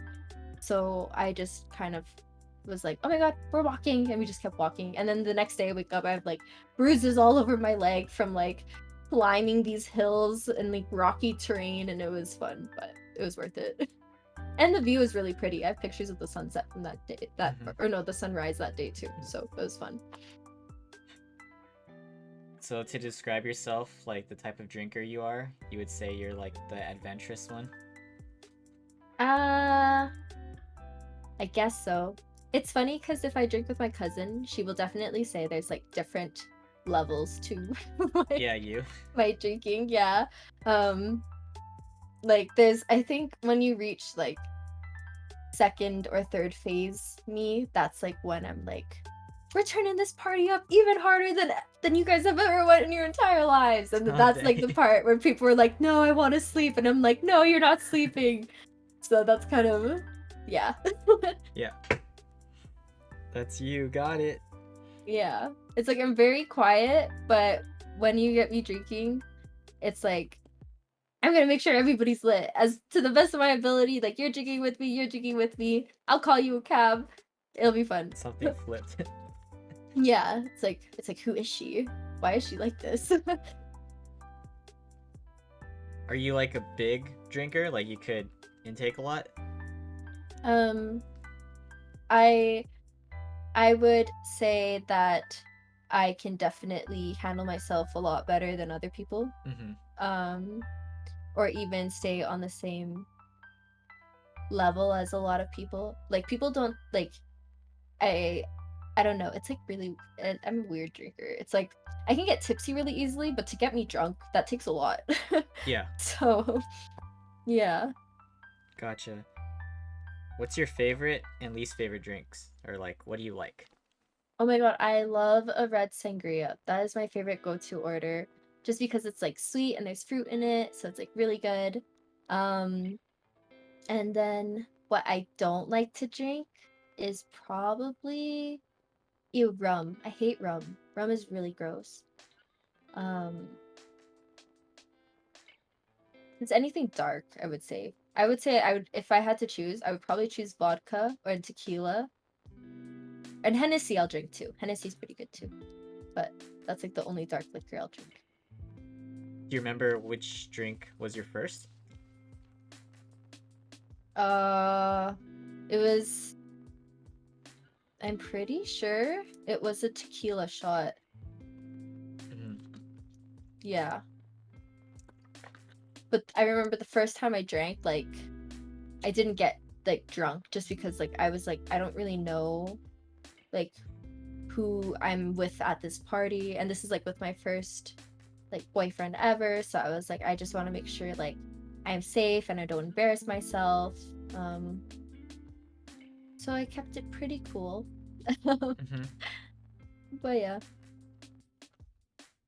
All right, more onto the social aspect since you also like clubbing, right? Raves, clubbing. You Yeah. said you're kind of in the phase. Yeah. Yeah, do you have any like other favorite memories? So instead of talking about parties, we're talking about raving, clubbing, events. In clubs. Probably um I don't know. I always have a bunch of fun everywhere I go. Mm-hmm. Probably my most recent trip, I would say, is probably my favorite rave I've been to because it was like an international rave with like my closest friends and my cousin, and so it was really fun. The people at the rave were definitely different from Canadians. I would say they're like a lot more aggressive Oh in a shit. way. Yeah, Uh-huh. it was like a little bit. I was like a little bit like, oh my god, I'm sorry, I'm in your way. But other than that, like it was super fun. I think like just going somewhere new with them was like the best thing ever, and seeing all of our favorite DJs live was just Mm-hmm. a good experience from what I can remember. Yeah. But yeah. Do you have any events lined up or do you just go whenever? Oh, I just go whenever. I'm a very like I go with the flow. I don't like back then I would plan. I'd be like, oh, I'm going to this one, this one, this one. But now I like determine like the day of. I'm like, do I want to go or do I not want to go? Mm-hmm. Back then I would try to go to like everything. Now I'm like, oh, I've seen this person. I don't really want to see them again. So I just choose to go or not go. So I think I definitely did grow up from that. So it's Yeah. definitely a lot different there. Speaking of adventures, let's talk about your traveling experience and adventures you've been on. So where have you been and what fun things have you done? Um, so my mom likes to go on a lot of road trips. Mm-hmm. So we actually drove from Canada all the way to like America. So we drove to like Las Vegas. I think we stopped by San Francisco. Like we did a whole road trip. That was rough. I Because of that, I hate road trips. Oh. I'd rather just fly somewhere because like 16 hours in one car for a whole day is just a lot Mm-hmm. on like your body. I feel like just being cramped up, especially having two brothers you have to share the whole back with is just a lot. Yeah. But still like a really fun experience going to all these places. Actually, when I went to Las Vegas, I got pickpocketed, so that wasn't fun. Uh-huh. Yeah, that was pretty rough. I remember I was taking a boomerang of the fireworks because it was like New Year's, and then after I was like, I checked my wallet and I was like, I don't have my wallet here, so that was rough. But yeah, so yeah, I just have this boomerang and I'm like, that's the moment I lost it. Yeah. But yeah. Yeah, I just went to New York. So that was probably a really fun that was the funnest trip I would say I've been on. I've Mm-hmm. also been to Vancouver too. Vancouver with friends is like the best thing ever. That's a really good vibe too, especially going to the beach and just drinking on the beach with them. That was like a whole different experience. And then eating oysters, love oysters. Um but yeah, I love traveling and I would like to travel a lot more, but I haven't been to a lot of places. Mm-hmm. But um like after going to New York, like it definitely makes me like realize like there's definitely more out there than what your city has to provide, like to offer. Yes. Live your 20s. Travel Exactly. more. Plus, it sounds like your Exactly. job's super like flexible with your scheduling, right? Yeah, they're Yeah. so flexible. So it's just basically like the school aspect where I'm um, like, can I go during school? Can I not go during school? Because I want to be responsible also, but I also want to have fun. Um. Yes, Francis. I was telling you that her answer, not mine. Oh yeah, no, yeah. I've never been to Toronto, but I want to go. There's this girl streamer there, and her birthday is in November, and we're trying to go there. So I'm hoping I can go sometime in the next couple months for the first time, even for like a weekend. Mhm. So see how that goes. So since you haven't traveled much, like what are other destinations you would like to travel to aside from Toronto? I'd like to go to Japan for sure. Japan, I want to tour Europe.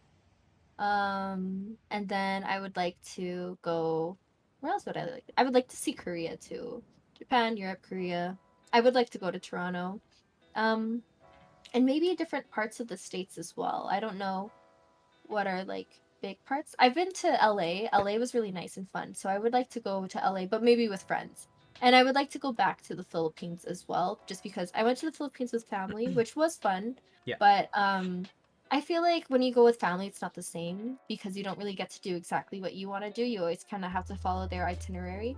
So if I was able to go to the Philippines but on my own terms and kind of go check out the beaches and like all these different like tourist destination spots that I would like to see, I Mm-hmm. would like to do that as well. Awesome. But yeah. Do you have any other like interests and hobbies right now? I know working out Um is like kind of yeah, kind of your thing, right? I I try. I just canceled my gym membership because I didn't utilize it, but I have to get my brows redone. Mm-hmm. So I'm waiting for my touch up, and then after my touch up, I'm actually gonna transfer to a new gym. So I'm gonna start working out again in the mornings before class because I fixed my sleeping schedule. So every time I wake up, I'm like, huh, I could be at the gym right now, but I don't have a gym membership. So waiting to get that over with. But yeah, I'm definitely gonna go back into the gym. Other hobbies. Um, no, I just started vlogging. That's a new thing for me, and that's actually kind of fun, like Yeah, making congrats. that. Thanks. So I would say that's like a fun hobby. Like editing the videos is like a different aspect than just streaming alone, so that's really fun for me.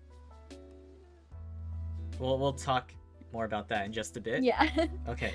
So, what are your future aspirations and goals? Um, Honestly, like before I had my whole life figured out. I was like, I'm gonna be an accountant, I'm gonna have this huge house, I'm gonna settle down, have a family. But like after like COVID, like and actually like sitting down with myself and like actually like putting myself in a direction that like wasn't necessarily like planned out for me, I feel like I would love to like travel more, like even like go to different places and just like experience new things all the time. Like I don't know if I would like want to even like settle down in the future. Like honestly, I don't even know what's like planned for me, but I kind of want to go with the flow. Traveling is definitely a number one aspect. Um but we'll kind of see like where I go with that. Um but yeah. Yeah. There you go. That's aspirations and goals. Yeah. Obviously, like, yeah, I do want to be successful. I will finish my degree, of course, too. But I'll just kind of go with the flow and see where life takes me. Mm-hmm. Remember, guys, feel free to ask questions from time to time, and you guys could definitely follow Lily. Exclamation guest. Yeah. Niall, take it easy. Thanks for being here. Niall's our guest Bye. for tomorrow's Ooh. podcast. Yeah. Nighty. We'll see you tomorrow night, Niall. Yeah, so Niall is a streamer who doesn't use cam, but he's gonna do Ooh. a face reveal tomorrow on the podcast. Oh, that's Pretty so crazy. exciting. That Pretty is crazy. crazy. Chang Gang exclusive. So let's go. All right, so next topic. Finally, we're gonna get into streaming. So, Ooh. first off, how did you get to know about Twitch and how'd you get into streaming? Oh my gosh, so funny story. I actually, when I first started streaming, I had no clue what Twitch was. I was just testing it out because me and my friend were just having fun with it, right? But I remember the first time I streamed, I was playing League of Legends Mm-hmm. and I didn't have cam on. I didn't even know what was going on. But then this girl, she doesn't stream anymore, unfortunately, but she's super sweet, super amazing. Her name's Mary. She rated me, and at the time I was like, what is this? I was like, Yeah. are you guys bots? I was like, I literally said, are you guys bots? And in the chat, they're like, no, we're not bots, blah, blah, blah, blah. It's a raid. And I'm like, I don't know what a raid is. And then this one other guy from the raid, he came late. He was like, oh my God, sorry, I was late for the raid, but hi on all of this. And I was like, oh, so they weren't bots. This is a real thing. I'm talking to real people right now. He's like, yeah, these are real people. And he was telling me how I should check out like the Mary's stream and everything. So I followed her, checked out her stream, and I was like, oh, you rated me. And she's like there with her cam on, talking to people. And I was like, oh my goodness. I was like, this is a real thing. I was like, this is fun. So I started streaming more. Then that's when I started like doing a cam stream, and then I started like actually investing stuff into my stream setup and everything. Mm-hmm. And then I started diving into it and like looking at like Twitch culture, like learning what like all these different like big streamers were. So yeah, that's kind of how I got into it. And ever since then, like I kind of just fell in love with like the whole atmosphere and the environment. I think people are very like welcoming on here, and it's something about like Twitch streamers that when they unite, like they have just such good like positive vibes and energy for each other, and that's like just like the community I love to be a part of. So Yeah. like honestly, if it wasn't for like for them personally and like for the people that just kept bringing me in, like I don't know, like I probably wouldn't have been here, but I just loved everybody that I've ever came across. Like I've built genuine relationships with them, and I feel like some of the best people I have met are from Twitch, and Mm-hmm. it's really hard to say that because it's like, oh, first of all, you've never met them face to face before, but Yeah. like sometimes you can just get a sense of like a person and who they are and like what their aspirations are and how genuine they are, like even just by talking to them. Like just like this, and I think Mm-hmm. that's like super super cool, and that's why I love Exactly. the Twitch community. Yeah. But yeah. That was like so motivational, that answer. I honestly like this is like something that's like super fun to me, and I like if I were able to like make it a living, I would totally do it just because it's like something that like actually like brings me joy. It's something different every single day, and I love talking to people. It's really fun. Oh yeah. To go off of Andy's question, so let's talk about what your current streaming schedule is like, Hmm. and would you ever go full time?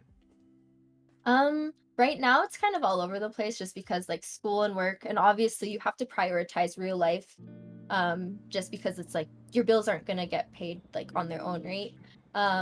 But if I had the chance to become a full-time streamer, I would totally do it just because it's like so fun, and like everything I said, like I love the people, I love the interaction, and I just love the environment. And as for like a streaming schedule, Chang exclusive, I actually just kind of worked on one.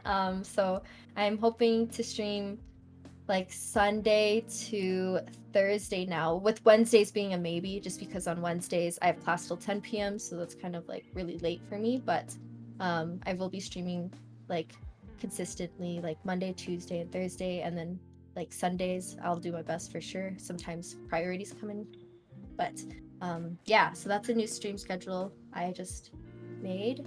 And then I'm part of an organization now, which was cool. So I don't know, maybe you guys heard of them, maybe you haven't, but it's like Aftermath Esports. So that's the organization I'm part of. And right now I'm like a content creator for them. So that's been really fun. And they've just been super welcoming and super encouraging, very good vibes, and something I really like doing. But yeah. Hi, Cindy. I love you. Cindy, welcome Saying hi. in. How are you, Cindy? I'm trying to get Cindy into this podcast too, so. Oh my gosh, Cindy would be perfect for a podcast like this. I would love to see her in this podcast. Yeah, I was literally gonna ask you about Aftermath Esports, so you Mhm. could you explain how that opportunity came up to you and what decisions like you had to make and how it's actually going Um, now with them? Honestly, it's been going really good. So basically, my friend from high school, he also streams. He is the social media manager, and he kind of reached out, like saw the work I was doing, and he's like, "Hey, like, would you like to talk to the manager here and potentially come on board with us?" So I was like, "Yeah, I would love to. That sounds really awesome." So basically, we had like a meeting. We even like went out to eat dinner and everything together, and we talked about everything. Basically, like they were super nice. They're like, "Oh, you don't have to change anything you're doing because you're doing great. Like keep doing what you're doing. We're new, you're new. We can grow together."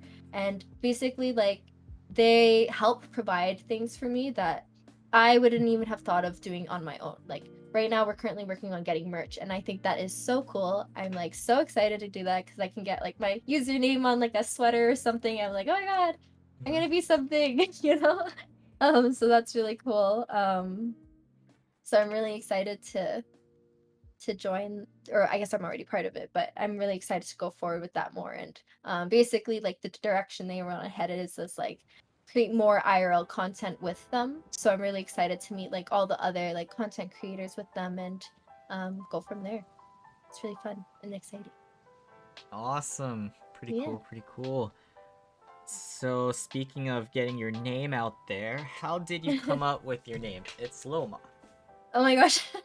So when I was playing League, you know when they go like, "Oh, username is like dominating," or like pentakill, something Yeah. like that. I was like, what is a really cool name that'll come on stream that is a little bit aggressive but not like super mean? Like I want something cool when my name is out there. So it's funny because Lil is me. I was like, I want something with Lil.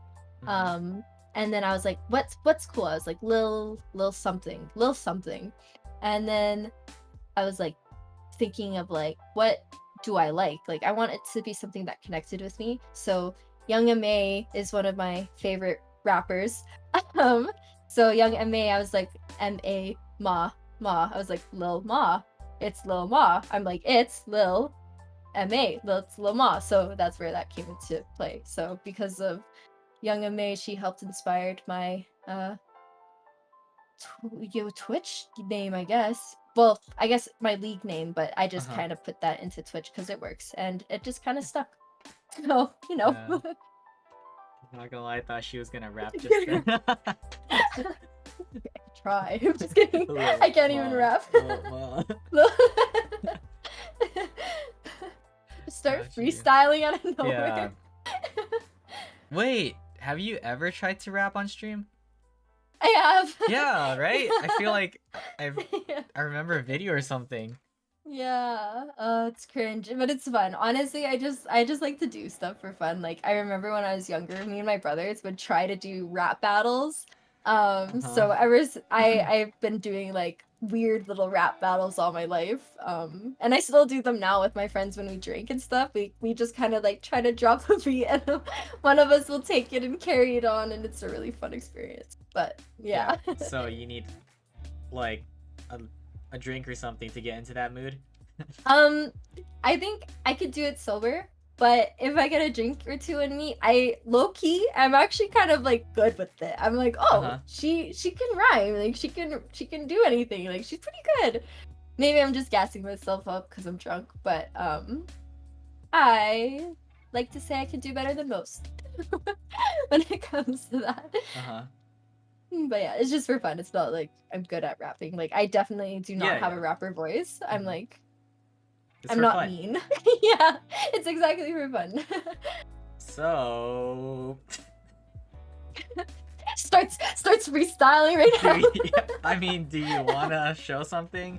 No, I can't. Honestly, I can't. I don't even know what's gonna be.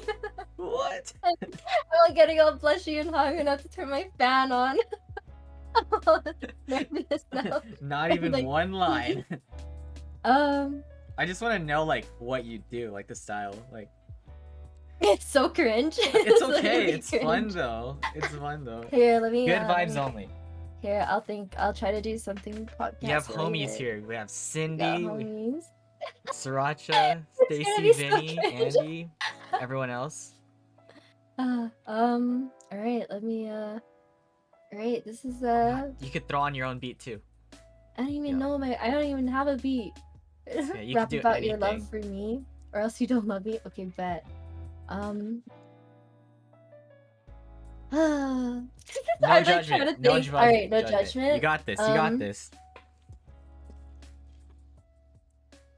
All right, Cindy, do you feel me?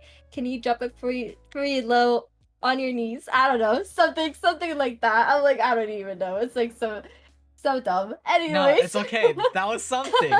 Yo, you gave us a snippet. Let's go. I'm like so shy. See, yes, Cindy knows the vibes.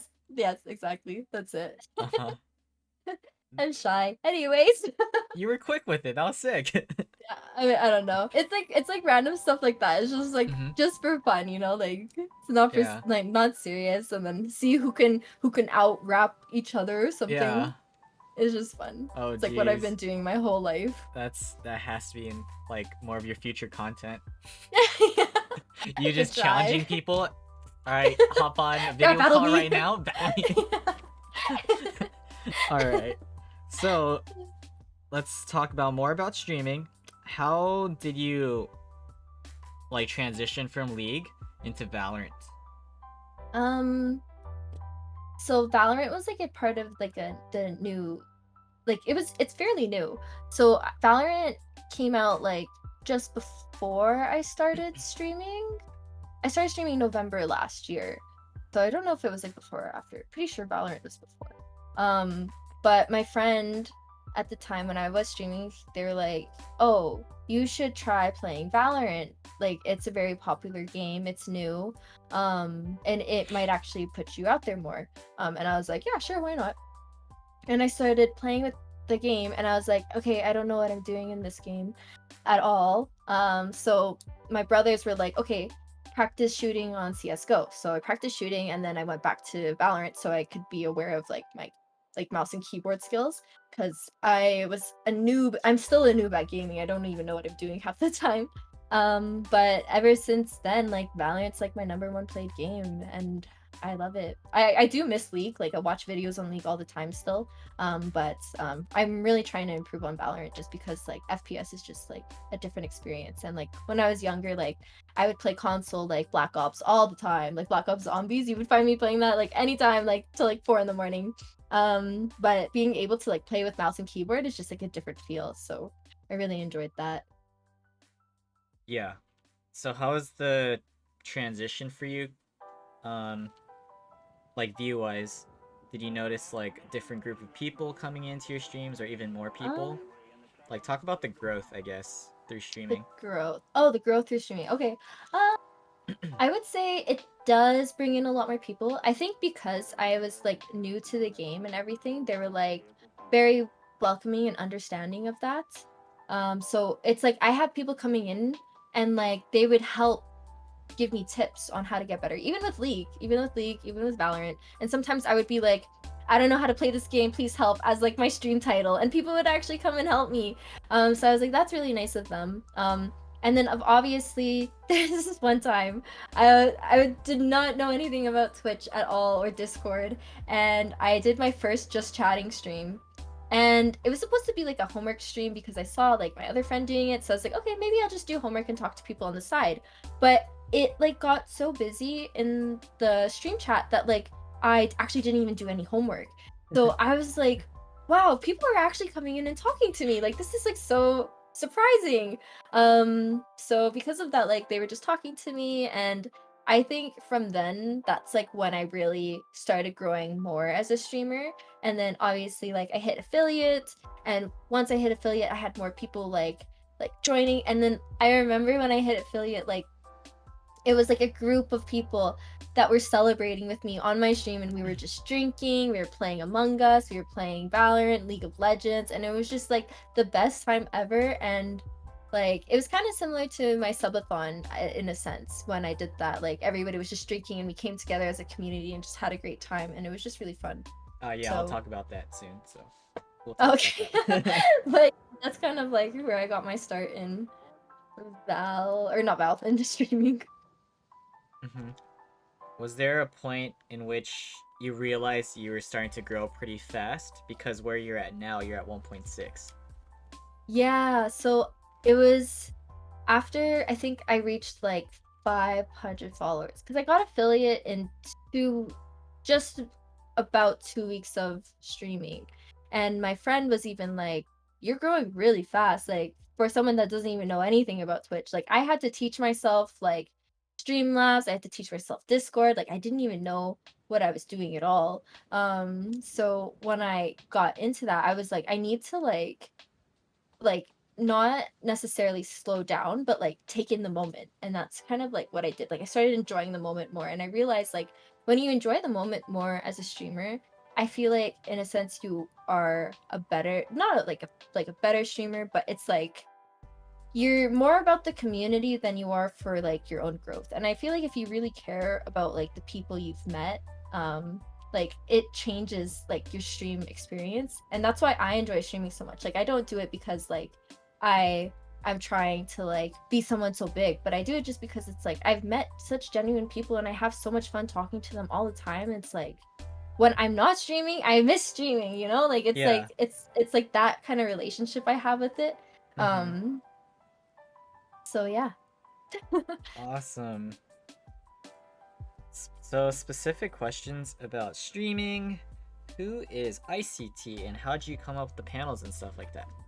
Oh, ICT. So my that's Christina. She's my like number one best friend. So she basically made my emotes and stuff for me.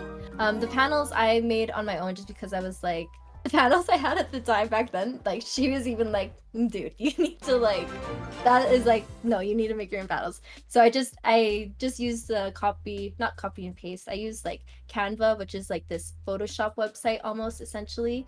Oh my god, you all got a raid. Yo, Hi raiders.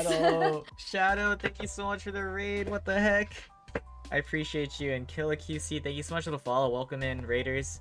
Hope the stream was Hello. well. We were definitely spying on you earlier, as you know. Yeah, he was streaming before you got on. I was streaming, just watching him through my stream, you know. and then he checked into my stream, and I saw myself through his stream, so it was Oh, weird. It was weird.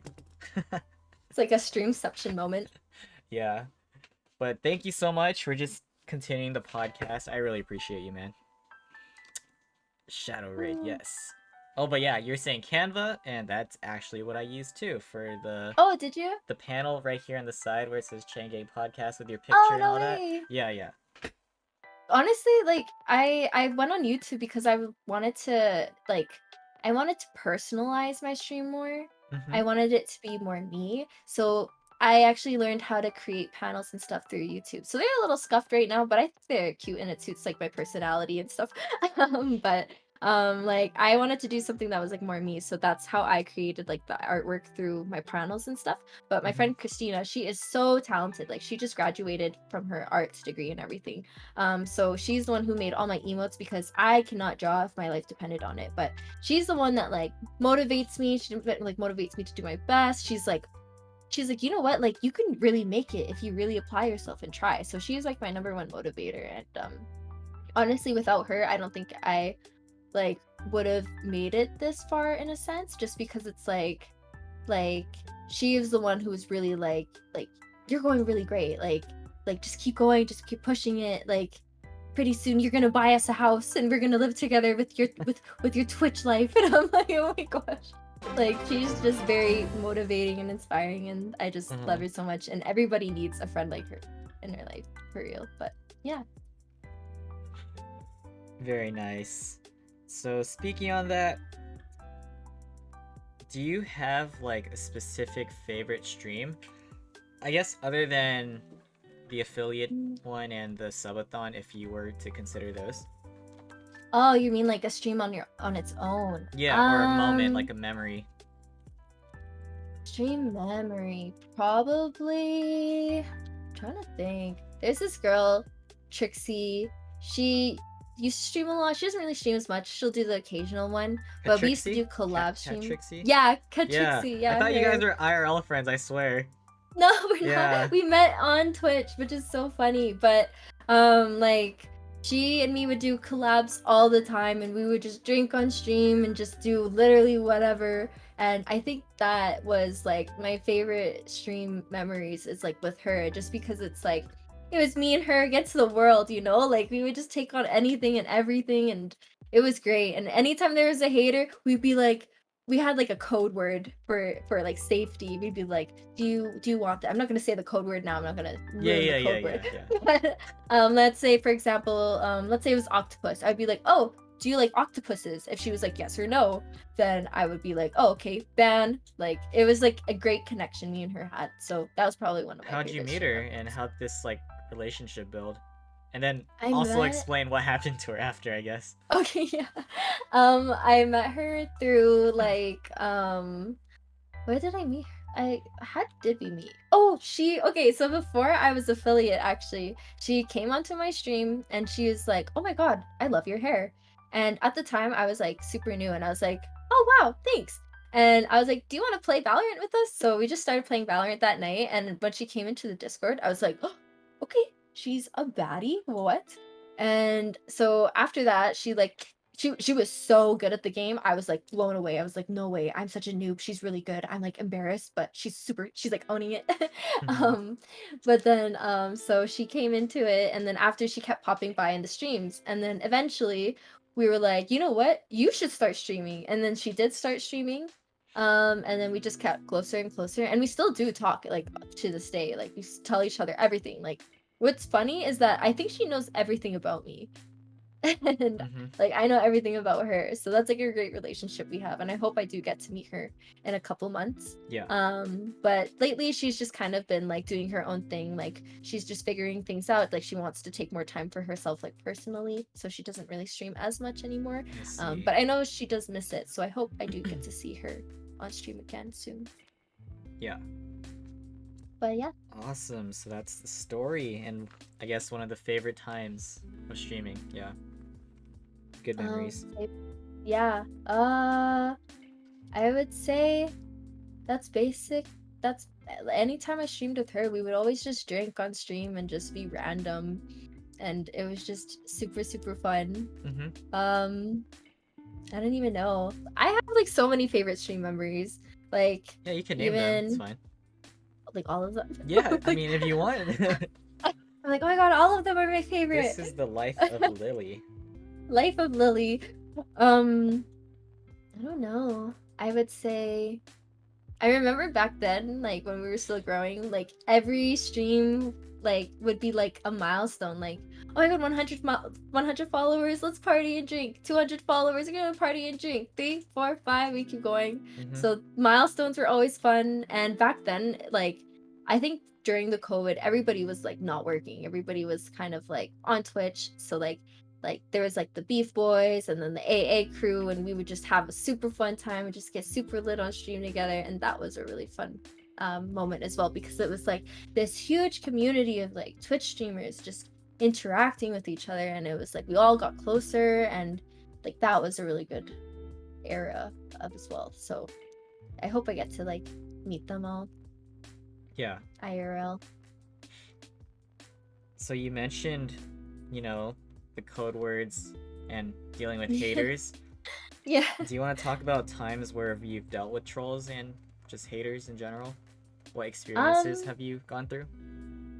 Honestly, like in the beginning, I would say like sometimes like yeah, they do get to you, because like I remember back then there's this one person, they they would just come in and say something like really random. Like for example, it was like, um, oh, your eyebrows are really bad, or like, oh, you're really not that pretty. I don't know why like people like you. And like at the time, like if my mods were really quick, like it would get bad right away. But sometimes like I do get like a glimpse of it, and like that would like affect me, not like in a big way, but it was in a way where I was like, oh my god, like why am I like doing this? Like am I overthinking it? Am I in over my head?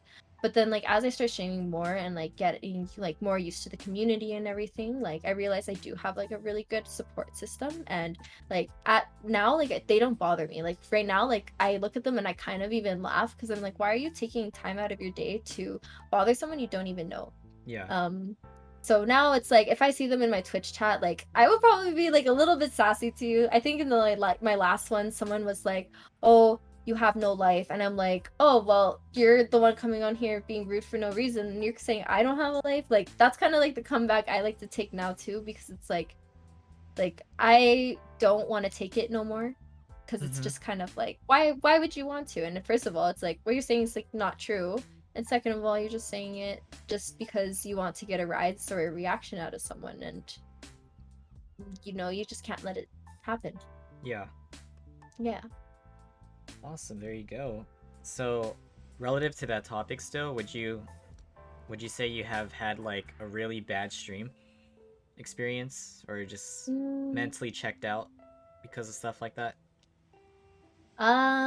there's only this one time Mm-hmm. I remember, but I was streaming with Trixie, um, and she was the one that actually like kept lifting my spirits up and everything too. So, honestly, I think it's just about like the people that you surround yourself with. Like as long as you know you have like good people around you, like you're able to overcome everything. Like I'm not gonna like not act like that everything gets like by, right? Because like obviously words do hurt and they can affect someone. Yeah. But I think once you get past that mentality that like they are actually out to get you, and they're actually just like people that just want to be mean for no reason. Like once you get like through that mentality, then you realize like you know what, like you're a lot stronger than anything, and now I just try not to let anything bother me. Awesome. Well, yeah. Great way to put it. How do you deal with people that like just hit on you? I'm awkward. I'm so awkward. I had like anytime people come in my chat and they're like, oh, like sometimes they'll be like, oh, you're hot. And I'll be like, oh, actually right now I am pretty cold. Or I'll be like, yeah, I'm gonna turn my fan on. Like I don't know how to reply. I'll try to like divert it, because I'm like, I don't know how to receive compliments. Like it's like awkward. Cindy, no, you're hot. Like silly stuff like that. I'm like, oh my god, I don't know. So I just try to divert it. I'm like, I don't know what I'm saying. I get really shy and awkward. I don't know how to take compliments. So Gotcha. Yeah. Tina Salad, yeah. All right, getting into the specific streams you've had a subathon. So, Yeah. how is the planning for that, and how is the execution? Overall thoughts? I think it exceeded my expectations. Like it went 10 times better than I thought it was going to go. I was obviously very nervous when I was doing it because I was like, what if nobody shows up? Like what if I'm like over my head? But like the community I have is like so amazing, and I tell them that all the time just because I'm like genuinely thankful for them. Like when I say I've met the best people through Twitch, I'm honestly speaking the truth. Like there's some amazing people on here, and like I would love to meet them like IRL just because of like the greatness, like just the energy and the positivity they bring. Like they're amazing. And like the stream, like the subathon was like so fun with them. Like they stayed up with me for the whole 12 hours. Mm-hmm. And like I don't know, it was just fun. Every milestone I reached with them was just like greatness. It was like the best thing ever. I don't know, like that was probably like my favorite stream just because like even at the end of the stream a few of us got into a call together and we were just talking, and it was so fun. I would do it again. Awesome. Even yeah. Many highlights, huh? Yeah, so many highlights. But yeah, it was fun. In regards to streaming, what would you say is like your average range right now for views? It's everywhere just because my stream schedule is everywhere. Yeah. I would say some days I can get 10, some days I can average 20, some days 15. I would say it's in that range. Mm-hmm. Yeah. So for you personally, what tips would you give to other streamers, like advice for those starting out or just small streamers in general? Honestly, like just put yourself out there. Like you like I have like a couple friends that I try to like persuade to start streaming also because Mm-hmm.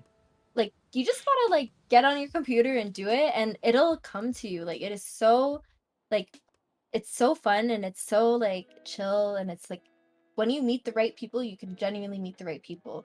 But I would say like don't let like viewership get you down or anything. Like if you have one person watching your stream, like you gotta love that one person. Like I love every single viewer that comes in. If I have one person in my chat, I'll be like, I'll talk to you the whole night if you want me to talk to you, because like I want to talk to you. So it's just super fun. But I would say don't let viewership discourage you. Just have fun with it, and like don't focus on numbers. Don't focus on growing, but just live in the moment and have fun. I think that's like the best thing. Great advice. There you go.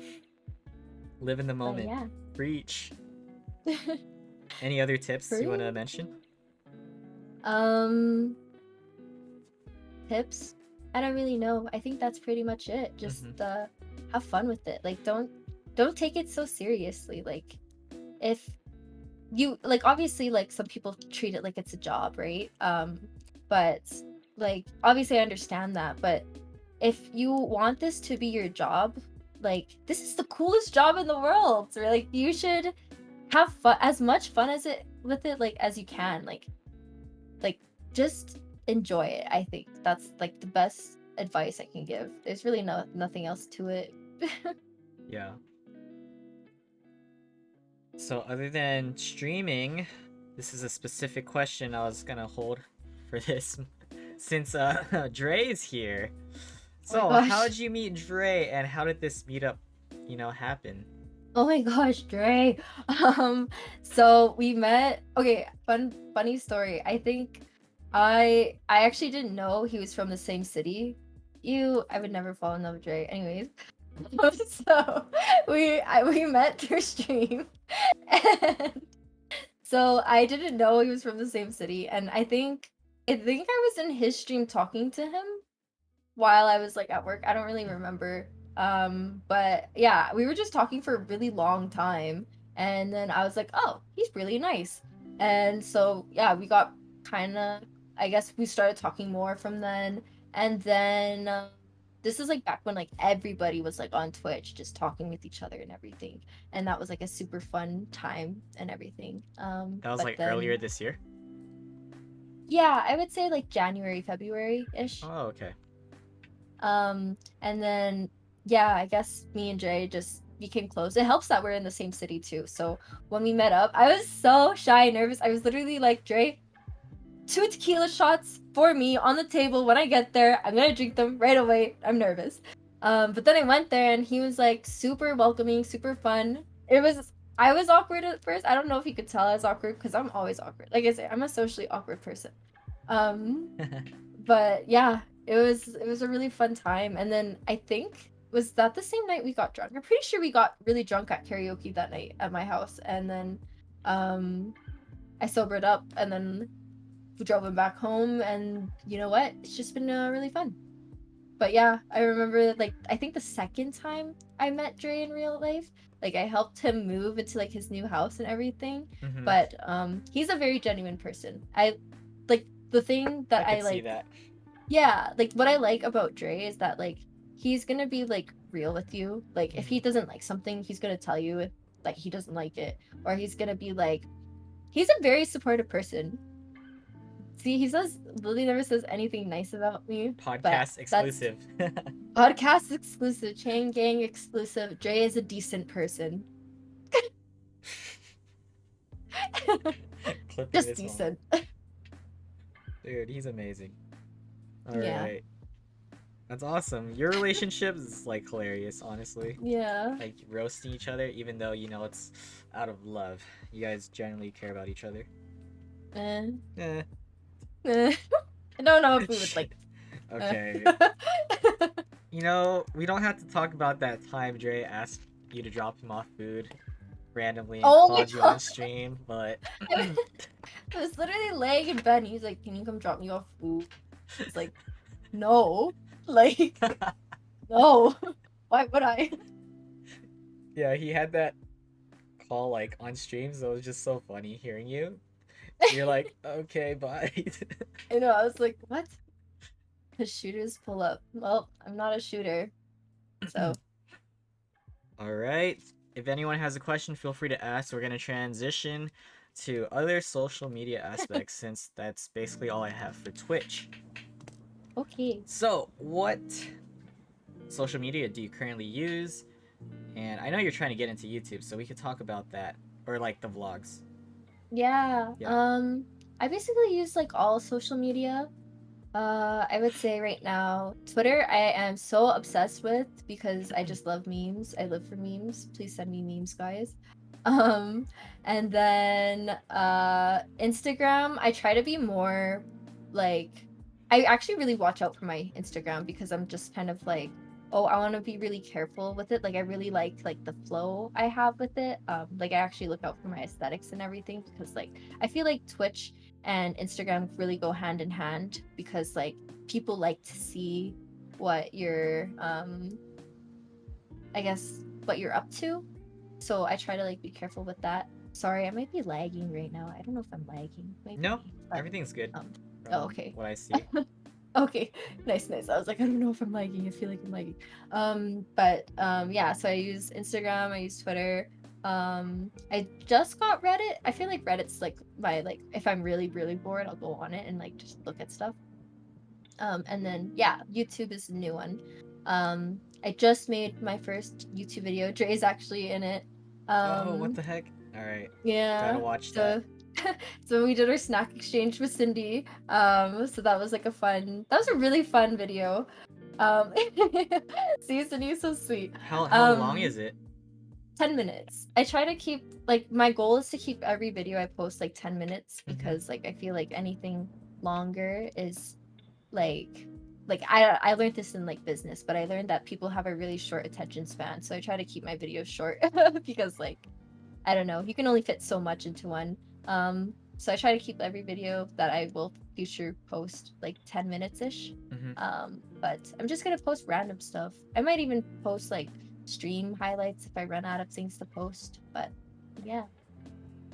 So, going to the comments, Krads asked, "What's next week's Discord theme?" I'm assuming Oh that my means you switch up the theme from time to time. um so Kratska basically runs my Discord when I'm not Oh, active.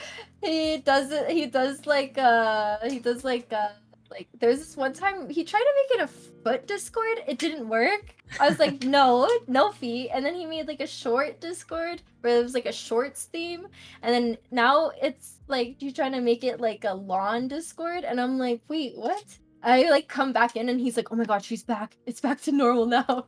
So that's kind of like the fun thing we do in our Discord. It's honestly so random. And sometimes I come back and I'm like, wait, what did I miss? And then they're like, Lily, just sell your toe pick, just do it. And I'm like, what are you talking about? I don't know what we're doing. I was like, I've been gone for a week. Why are we talking about feet? Yeah. Like it's just very random. But yeah, it's really funny. But that's the fun thing with the Discord. Got it. But yeah. So about the YouTube and video, Yeah. is it cool to watch it at the end? Like the one I posted? Yeah. Yeah, sure, if you want to watch it. It's 10 minutes though, so I don't know if you want to waste 10 minutes of your life watching it. No, but if you want to, come you on. can. This is what I do. I want to see this. Okay, Alright. sure, we can do it. What software do you use? I'm curious to know like what editing things you've I done. use DaVinci's Resolve. Mm-hmm. There's this guy named Swazi, and he used to like I used to see him on Twitch a lot, but not really as much. But he was the one who actually recommended it to me through Twitter because I asked on Twitter. I was like, "What do I use? I don't know what I'm doing." And then he was like, "Use this." So I used it, and it's actually working really well. So yeah. Awesome. We'll definitely check it out at the end. Yeah. So you also have TikTok, right? Oh yeah, I do have TikTok. That I don't really have to do. I still have to do a dance for my subathon, but I'm trying to work up the courage to do it because every time, like you can see, okay, when I get stressed, I like itch. I get itchy when I stress. Um, but even like thinking about trying to do a dance on my own, I get like really stressed, and I'm like trying to find a simple one to use, but every time I try to find one, I get all nervous. So I'm still in the process of working on that. But yeah, I do have a Yeah. TikTok. I just post a bunch of random stuff. That's cool though. Using a lot of different outlets through social media. Yeah. Try to like connect it all, you know? Mm-hmm. So at this point, I have like random topics, but then at the end I have random questions. Alright, we're Oh, gonna go okay. through the random topics. Sure, let's go for it. Alright, when did you start dyeing your hair? And what Oh, colors have you done? oh my gosh. So like I said, when I was younger, my mom really pushed me to go out there. And okay, it's like, oh my god, another Chang gag exclusive. But my mom, she tried to like get me into like modeling and acting, and so she put me in those like modeling and acting classes. And then I was like obviously socially awkward, and I'm like just, anyways. So yeah, there's this one time she made me do a hair show, and in the hair show they got full control over whatever they wanted to do. So they dyed my hair red, and it was terrible. It was so bad. I was like, I cried after. I was like, I hate my hair. It's stuck like this for so long. But then eventually it grew out and I was like, fine. And then in high school I dyed it purple and then it faded back to the same red. So I was like, okay, well, it's never leaving. And then when did I go blonde? I went blonde like a couple years ago. And then I went back to brunette because I like ruined my hair. And then I started going blonde again last year, I would say, and I've never went back because it's just I think this is just the funner side of me. I don't know, maybe it's the hair, maybe it's Maybelline. Mm-hmm. I don't know. What's your what was like your favorite hair color and style? My favorite, definitely the purple. Like it's just fading out from the purple. I did the purple again, but yeah, the purple is, I think purple hair Lil is the best Lil, for sure. The best Lil? Okay. What's your natural hair color? Do you have like a picture or something? Yeah, it's brown. My natural, yeah, it's just brown. It's on like I always feel like I should post one on like my main Instagram, or no, my gaming one, but I'll just show you the one from my main. Mm-hmm. Oh God. Oh, Ace is here by the way too. Oh, hi Ace. How are you? Thank you for tuning in, Ace. Everyone says I look more Filipino with brown hair. Oh my God, I don't know if you're gonna see it. But anyways, this is me. Do you see it? Did it focus? Oh, yeah. Wow, you. Yeah. I don't think I would recognize you from a first glance, honestly. Yeah, so I look a lot different with brown Yeah, hair. you do kind of look Vietnamese there. See, I got a lot of like that too. Like I remember at school one person thought I was like Japanese and I was Mhm. like, "What?" I was like, "What?" Um, but no. Yeah, All here I right. am. Cindy's question: what's your favorite personality trait about yourself? Oh my gosh, that's a hard question. That's a good one, Personality though. trait about myself. My favorite. Which personality do you want to know about? Just kidding. I don't know. Uh, Split. honestly, I think I kind of like my awkwardness. I like that I'm awkward because it gives me an excuse every single time I'm awkward. I'm like, sorry, I'm awkward because I am awkward, so it works. But yeah, probably my awkwardness. Um, There you go, the awkwardness. yep. Oh yeah, I don't think you mentioned this, but what's your other ethnicity, like half? Oh, half white, half Filipino. So like the white is French and German Okay, French and from German. what I believe. Half Filipino, half mine, but 100% true. Did you ever grow up learning any French or German? I learned a lot of French and a lot of Filipino. Mm-hmm. But that's about it. And so as of now, you could kind of hold conversations. In Tagalog, like I understand bits and phrases, Mm-hmm. but I don't think I could manage a conversation. Like I'll be able to listen, but I will respond in English. Okay. Um, and then with like French, like I'll know what's going on, but same situation. I took Spanish in high school, so that kind of like really mushed it all together. So sometimes I'm like I don't know, but it's like I can understand a lot more, but that's about it. Gotcha. Oh, Kraz Yeah. is leaving, by the way. Bye, Kratska. Thanks for Bye. stopping by. Appreciate you. Have a early flight. Have a safe flight. Have a Safe good travels. flight. Have fun at work.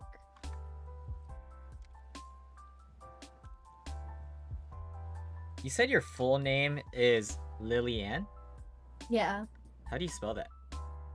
Lillianne. It's All in long. one. Yeah. Oh.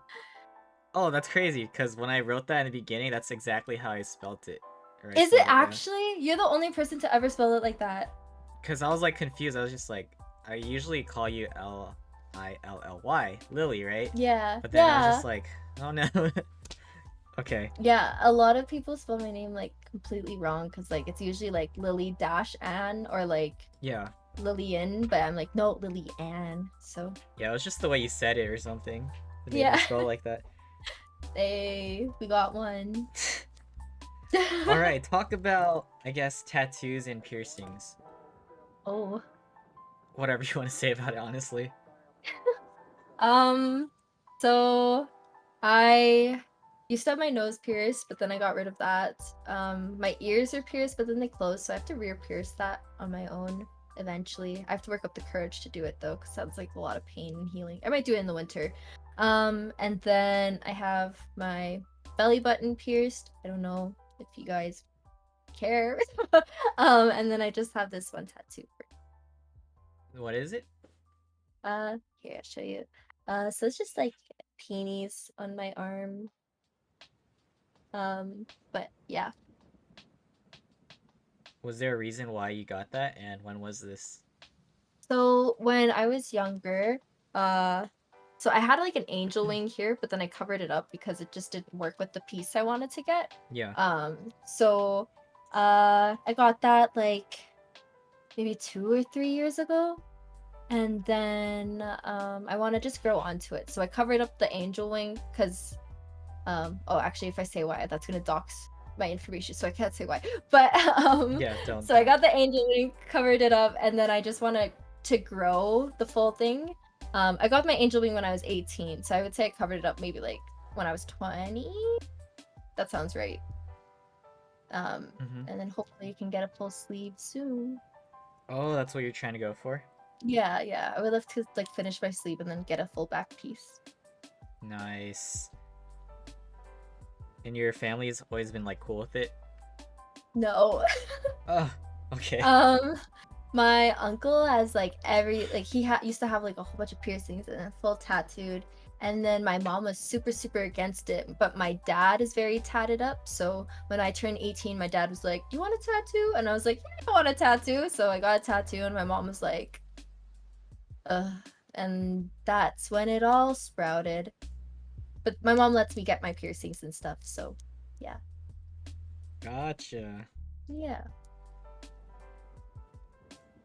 What do you like in regards to shows, movies, anime, and drama? Do you like any of them or watch those? I love everything. Um, Scary movies. I like watching them, but not by myself. So I don't watch them very often because I never have anyone to watch scary stuff with. Animes. I started getting into anime, I would say like about like last year. Like I said, I grew up on Sailor Moon, Yeah. and like Sanrio, but I never like really watched a lot of anime until like maybe like last year. And then what else did I get into? I love reality shows. Reality shows just amaze me because like I'm like, how does this go through like a person's mind sometimes? I'm like, damn, like that is really interesting to me. Um, but yeah, Like which ones? like Too Hot to Handle or Oh, like okay. Bling Empire or Selling Sunsets. I'm like, oh my gosh, like these like super rich people and like this is what's going through your mind. I'm like, what? So that's pretty cool to me. What's your top 5 anime? Oh my gosh, I don't even know if I have five. Number one for sure, Sailor Moon. Um, I would say I haven't finished it yet, but Seven Deadly Sins is pretty much up there. Naruto is really good. I would say it's only those three I've watched so far. Mm-hmm. Um, oh, there's this one movie that makes me cry every single time. I forget what it's called. It's something with the flies. Something. The Lord of the Flies, not the Lord of the Flies, something with the flies. But that's like one anime movie that makes me cry. If I remembered it, I, it's gonna bother me now, but Is it like a I'll try. Ghibli studio type of thing or? I don't Mm. know. Like I know Totoro is. I don't think it is. It's like it's like so sad. It's like I think it like takes place in like this war, and then like this kid like loses his parent, and then he has like this little candy box that like gets him through it, and then oh my gosh, I can't spoil it. I'm gonna cry because that movie Oh is my. so emotional. It is so sad. Makes me cry every single time. But that movie is my favorite movie, like for anime. So you get like really emotionally invested watching I like do, movies I and do. shows. Like Naruto, I cried. Seven Deadly Sins, I cried. I cried during Finding Nemo, so I don't know. I get really into these shows. Yeah. Oh, no worries, no judgment here. Yeah. All right. Well, guys, we're gonna come down. It's coming down to the final questions. So again, if you have any questions for Lily while she's here, feel free to ask. You could do exclamation podcast to get a better understanding of what I'm doing here with this podcast. And exclamation guest, drop Lily a follow if you haven't already. And thank you, Umami, for coming back. Appreciate you. Hello. Let's go. Random questions. What are some of your biggest pet peeves and why? Oh my gosh, I hate when people leave their garbage in my car. Because it's like, first of all, I'm being nice enough to offer you a ride. Didn't have to, but I'm going out of my way for you. But then you decide to leave your garbage in my car too? Then it's like, not very yeah, that's my biggest pet peeve. Um or when like you're in your room and then someone doesn't like close your light, or like they open it but then they leave it open, or they like open your door and they leave it open. That makes me so mad. I'm like, oh my Mm. gosh, now I have to leave my bed. to get up to close what was already closed. Like pain. Pain. All right. Yeah. Cool. You thought of pet peeves like on the spot. Sick. Yeah. What would you consider as your greatest accomplishment and greatest failures slash regrets? Greatest accomplishments, probably that time I told you about, like when I was like hustling like during school, like working those 3 jobs, and then I was able to come out of it with a scholarship. I like at school, I was like, wow, like I was like, I didn't know I had it in me. I didn't even know I was like doing that good in school. So it was like really nice to get like recognition from like I guess like a school setting where you didn't even ask for it, right? Mm-hmm. So that was nice. My biggest like non-accomplishment, like regret, um honestly, it's probably not planning out New York properly because like I said, I'm a very go with the flow person. But like after I left New York, I was like, I didn't get to experience like everything. Like we ran out of time. So I Yeah. kind of wish I coordinated my days better and like utilized more of it there to sightsee and stuff. Mm-hmm. So New York, I will definitely be back because I need to see the Statue of Liberty at least, or try Shake Shack, or try Halal Guys and all of this stuff. So that's the stuff I like really regret not trying. So it's probably that. What have you actually tried there? I know you went to like Times Square. Yeah, I went to Times Square. So we stayed by Times Square, so that's like where we were like every single day. Mm-hmm. I tried a lot of like the street foods, like the kebabs, like the food stands. Like there's like the shawarma thing, so that was really good. And then what else did I try? There's this sushi place. Their toro. Oh my gosh, I literally think about the toro every single day. Like it just like melted in your mouth. It was just butter. It was Mm-hmm. so good. So their sushi's really good there, and their pizza really, really, really good. But yeah. Nice. Dang. At least you could definitely go there again. Yeah, that's true. Well, I definitely will have to. I feel like I'm missing out. I'm like, I need Mm-hmm. to go back. All right. Let's see. I have about 3 more. What was your first impression of me? Oh my god, my first impression of you, you were so welcoming and so supportive. I think you rated me. Yeah, you rated me, and that's when I first met you. Mm-hmm. And like you were watching like my Valorant gameplay, and I was like so bad, but you're still so supportive. And like you stayed by like my stream for quite a while before you headed out, because I'm a late streamer. I stay up very late, and that's like how I stream. But like you stayed for like as long as you could before you fell asleep, and I was like, wow, you're really nice. So I went to your stream after, because like you were actually talking to me and interacting with me. So after that, I went to your stream, and you were just like super good energy, super fun vibes. And I was like, wow, you're like so nice. Like I appreciate it and everything. So yeah, I just thought you were a very genuine person, very like positive, very good vibes. And that's like really hard to come across. So yeah, kudos to you for being awesome. Thank you so much. I appreciate that. Yeah, I remember that. I remember the raid Yeah, it was so when you were playing fun. Val. Yeah. I still remember like Killjoy. Yeah, you were Yeah, playing it was. Killjoy.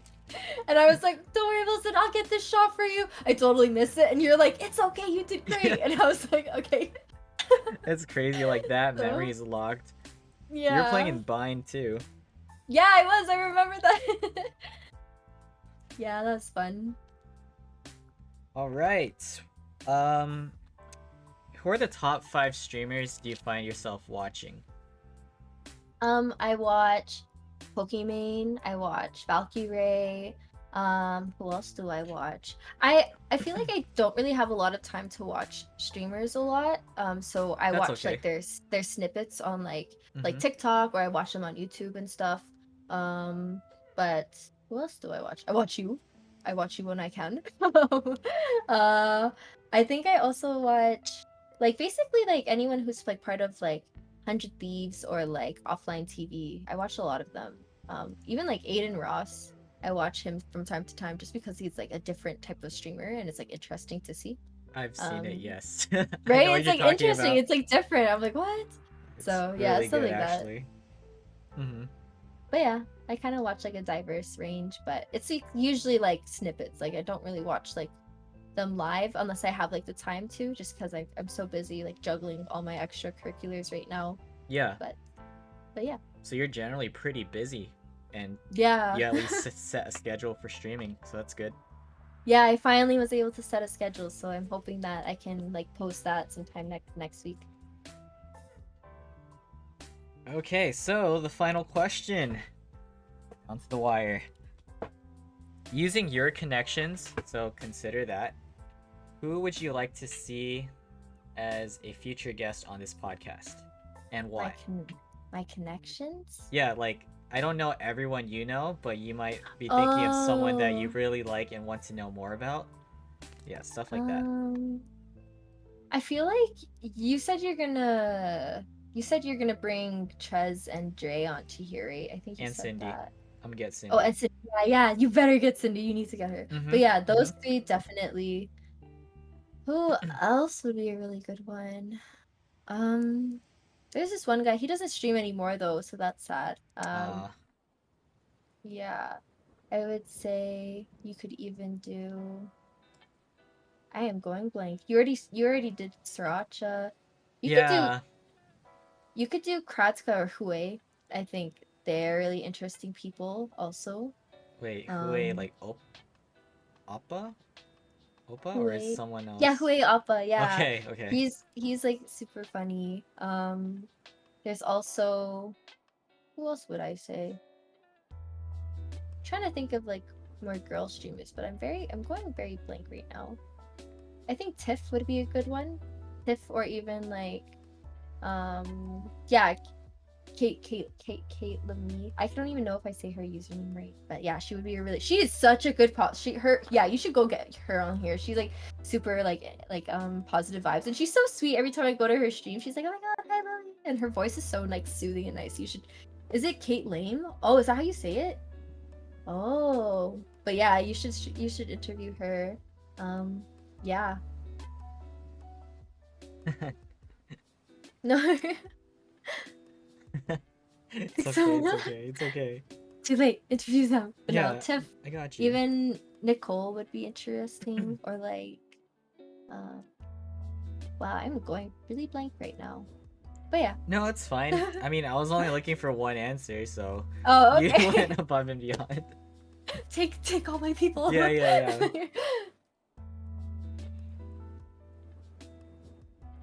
Cool. That's basically it. If anyone has any questions, feel free to ask. Other than that, are you planning to stream after this? I might. I'll see how I feel. I'm gonna take like a little break, a little breather, and then see if I want to come back in game after. Maybe I'll do like 1 or 2. We'll see. Back on that ranking grind.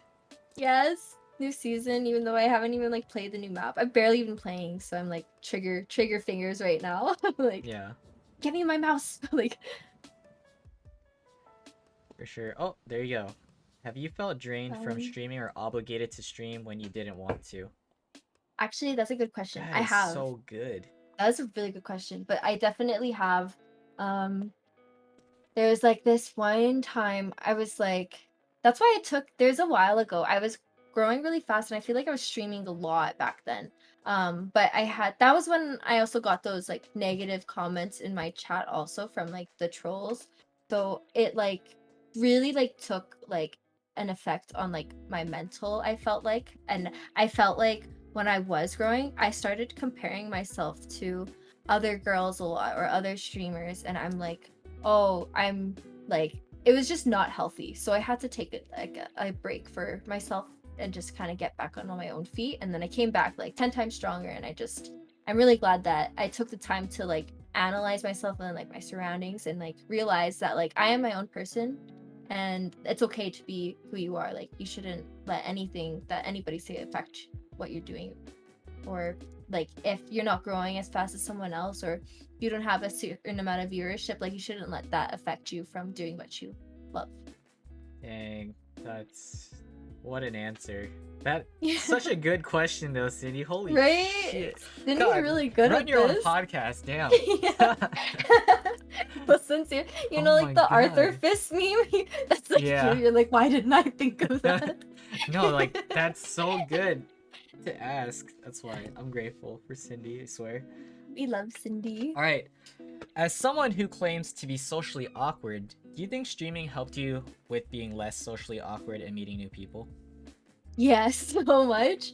Cause like back then, like if I was like to sit, let's say, you know when like you meet a new person through a friend and then they kind of like leave you alone with the other person for a while and you're kind of like, I've never talked to you in my life before, what do I do? So I've actually been in that situation and now I'm like, oh, I actually can kind of carry a conversation when there is no conversation now. Um, so I would say that does help me a lot. And what it really, really helped me for, I don't know if it's because it was like online, is probably like interviews because I had to do a lot of like interviews online due to COVID. But since I was already used to like talking to a screen, I feel like it really helped me in that sense. So yeah, it did help. But I'm still awkward and I'm not ashamed. Good. Yeah. Don't be. Yeah. Oh, so Eunice wasn't here earlier. What country do you want to visit when borders are open? Oh, I would love to go see Japan, um, Korea, like anywhere like in Asia, to be honest. Like I feel like I want to experience more of that. I would like to go see like the States too, but I definitely want to like I want to do like a tour of Asia. I feel like that would be really fun. Um, and almost like a culture shock, but in a good way. Like I watch like vlogs on Asia all the time and like the street life is just so different. And when I went to the Philippines, I was like, it's a huge different environment. So I would like to go back and experience that again. Sick. Mhm. If anyone else has a question, feel free to ask away while Lily's still here.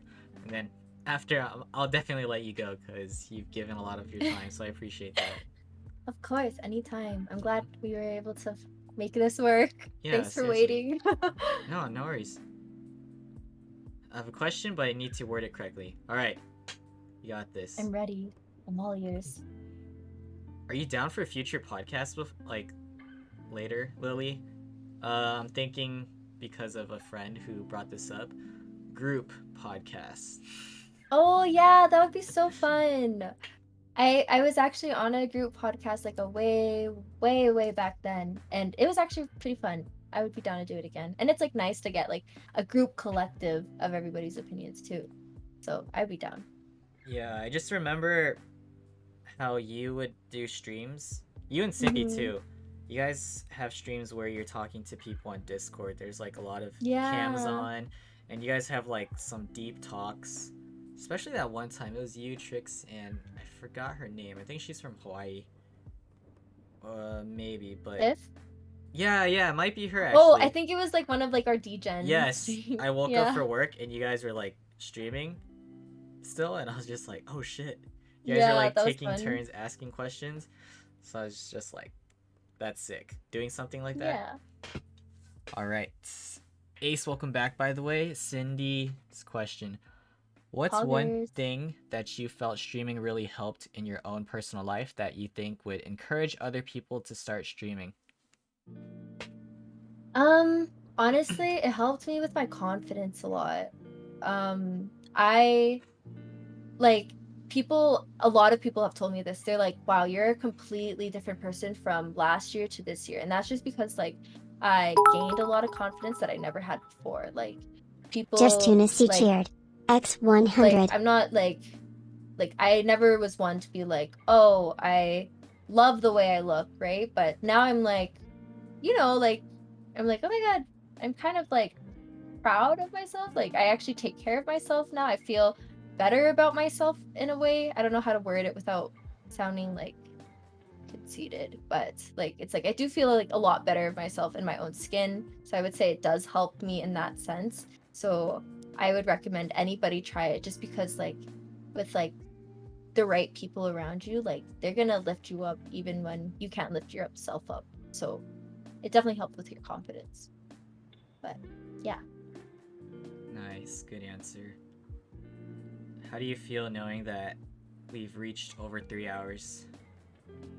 I can't believe that it went by that fast, to be honest. It Yeah. didn't even feel like 3 hours. Right? It was crazy. It's But it was actually fun. around 3 hours is the average time, so that's pretty cool. Hey, we made it. Yeah, so Fun. that's it for me. I mean, again, if you guys have anything, feel free to ask away. Definitely learned a lot. Lily, appreciate you so much. I took a lot of It's notes. fun. Honestly, I always like to show my notes because it's totally worth it. Because Oh, that's so cool. based on what you asked, I would like come up with new questions. So thank Oh, you. see. Yeah, it's like a lot of scribbles. Oh my god, you did. Wow. I'm glad that I mean, I feel like I don't do anything with my life, so I'm really glad that you're able to find stuff to talk about. Yeah, of course. I want to do this, like, just to get to know people better. I mean, I hope it wasn't, like, awkward for you at any point talking about yourself. You know, No, it's I hope definitely... I wasn't awkward. No, everything was good. Like, analyzing, like, Analyzing, did what's I say something? I'm like, did I say something I should have said? I don't know. Lily's such a genuine person. Love her. Woohoo. I Good love job, you, guys. Cindy. Thank you Thanks, so much, Eunice. Eunice. Thank you. Appreciate you. We All love right. you guys. Alright, I'm gonna conclude the YouTube portion of this, so... Oh, are you actually gonna watch the full 10 minutes? Yeah. Oh, okay. Okay, I'm ready. Let me set it up. I always get so shy watching myself back. I'm like, oh no. I'm like, is that what I sound like? Wait, okay, I'm gonna have to find it real quick. Let me see. Actually, I could probably just go through your Twitch. Oh, do you want me to link it to you? Yeah, if you don't have your YouTube linked here. Oh, you do, yeah. If you don't hear did you myself. find it? I found it. Okay. International Snack Challenge. Exchange. Oh, shoot. I hope you guys Dang, like that's the video. crazy. You got I'll just YouTube. Yeah, I finally did it. It took me so long to make the video, and I still have to ship Cindy the snacks out. But I'm gonna do that by end of this week or early next week. I already planned it with Dre, so hopefully it's fine. Awesome. Definitely keep this going. Don't give up. Let's see. There's this. Oh, dang, this thing looks kind of weird. Wait, are you? Oh, I get it. Oh my god, I didn't. What happened? I was so confused the whole time. I didn't realize you were sharing your screen this whole time, and I was like, why do we look so different on Discord? But now I get it. I was watching. Okay, anyways, it's fine. I'll just watch it on Discord. Oh, okay. Yeah. Let me see. How do I want to do this?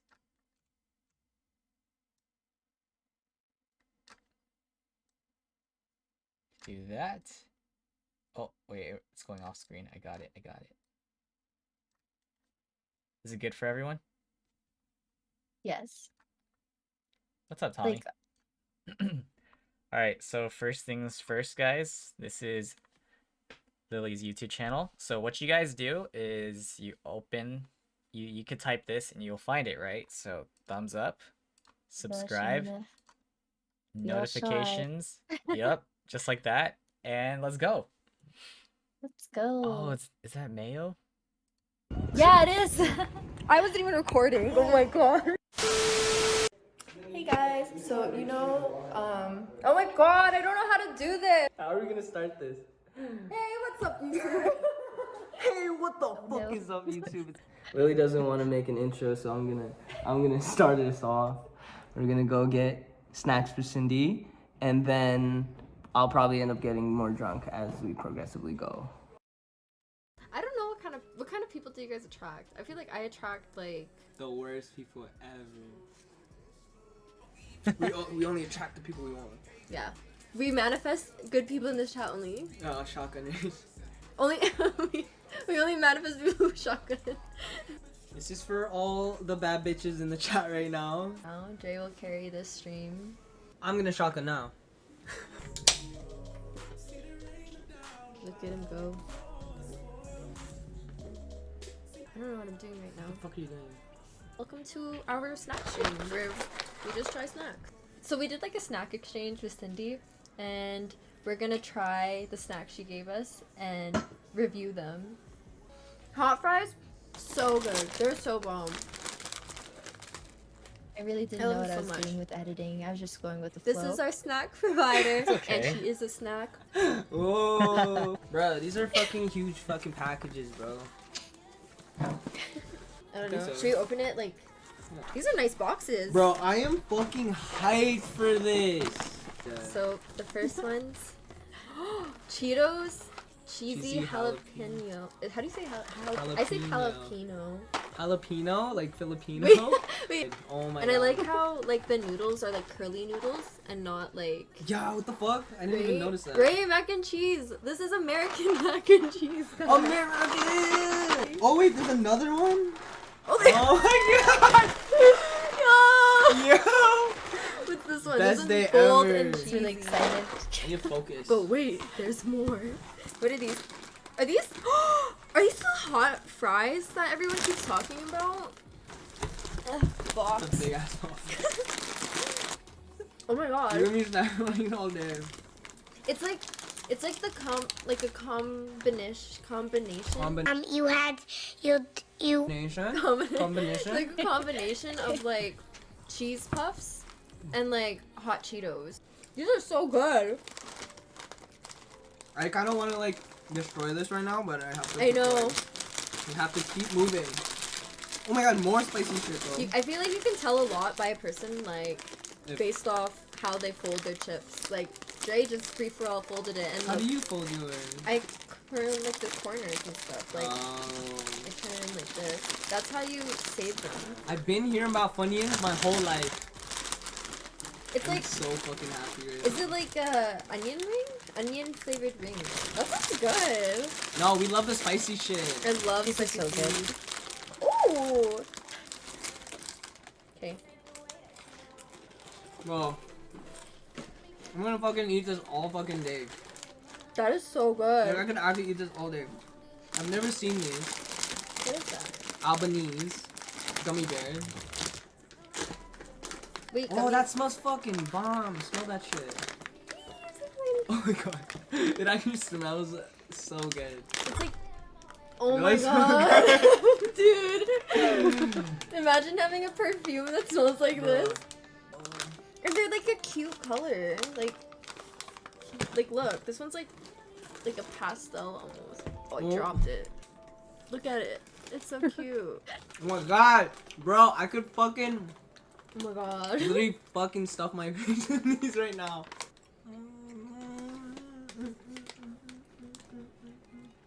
I would say for a candy, this is 10 out of 10. You could send me a box of just this, and I'd fucking be. The gummies so were my happy. favorite by far. Dude, they literally have a huge box of those. Send it over. Milano. Cindy, you were talking about these cookies. I'm excited to try them. Bro. Oh, Canada. Yeah, we're from Canada, so we don't get like everything here, you know. So if you guys want to send us snacks, I mean. oh my god, it smells so good. It's like chocolatey and like nutty. We love nutty.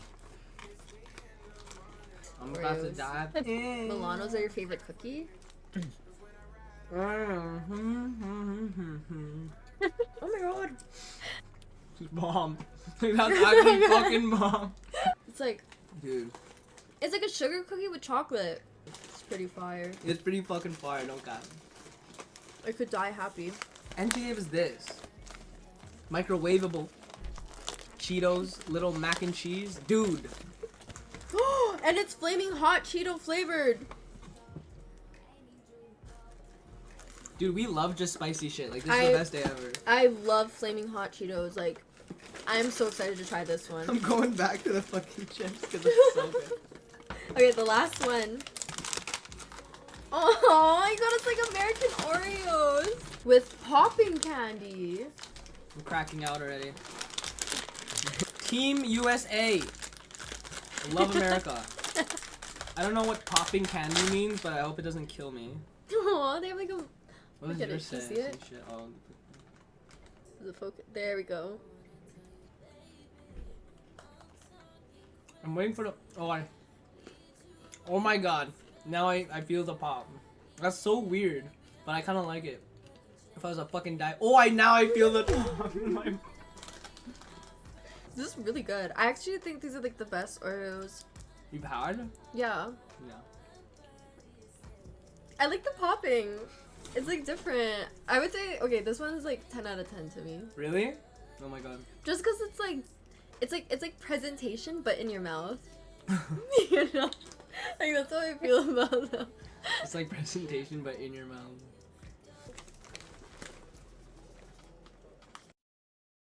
Alright guys, so we're at Walmart again. I didn't record the last part that I filmed. I wasn't even recording, so I have to refilm that. We out here. Yeah, effing chat. You know when you're like pushing the cart and your mom's doing Ew. this? You know those ones?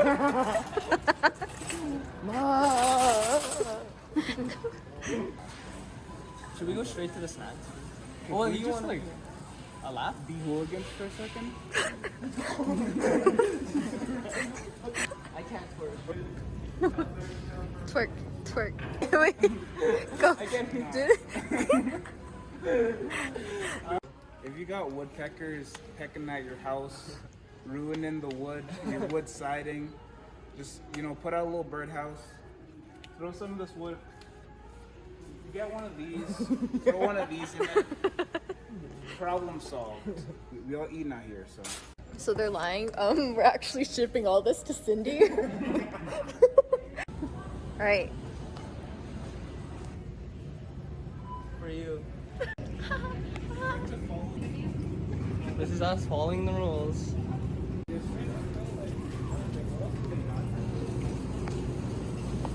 Look at us, just a bunch of law-abiding citizens. Exactly. Alright, so the snacks. Oh, coffee's crisp here. You got? The one in the back, because that's how you know they're not touched. Oh, here, a box. You want to get that instead? You know what? That looks better actually. Let's get her the one. Dre looks like a dad. Or that emoji. Oh my gosh, we're going the wrong way. Just a couple D-gens out here. Do Americans like ketchup?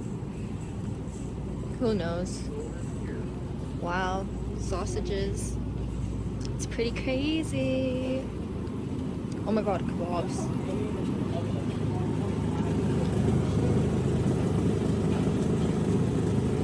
Enter your code 1. This is 87. the vibe.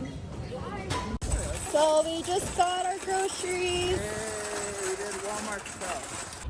We're we're at the Dollarama. On debit.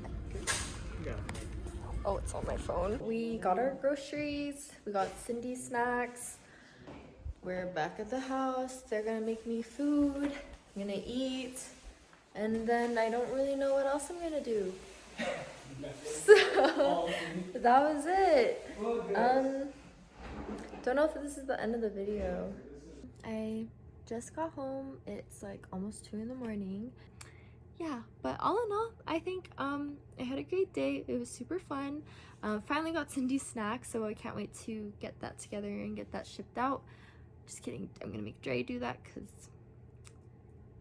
thank you, Dre, and shout out to Mayo for being in the vlog also.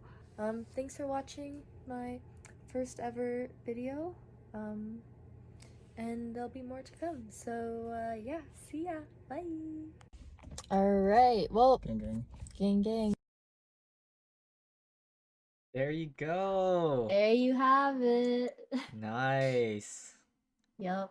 My work in progress. Yo, guys, drop a sub.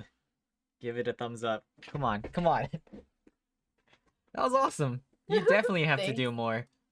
It was so fun to make, but it takes a lot of time, especially like trying to add in like the stream portion. I think that was like a 3-hour stream and I had to fit it in like 10 minutes. So that was like the hardest part like for me. picking it but out. Yeah. Jeez, the But it was editing. definitely fun.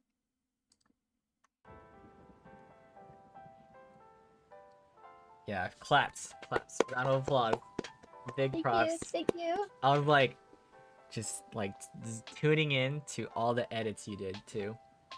Yeah, it was like little stuff here and there because I was like, I don't really know what I'm doing, but it was fun. It was really fun. Is it weird for you to like watch yourself? Yes, Yeah? so much. Cause like when I was editing the video, I like people would tell me that it was like confusing because my camera was flipped, like things were backwards on my screen and Yeah. stuff.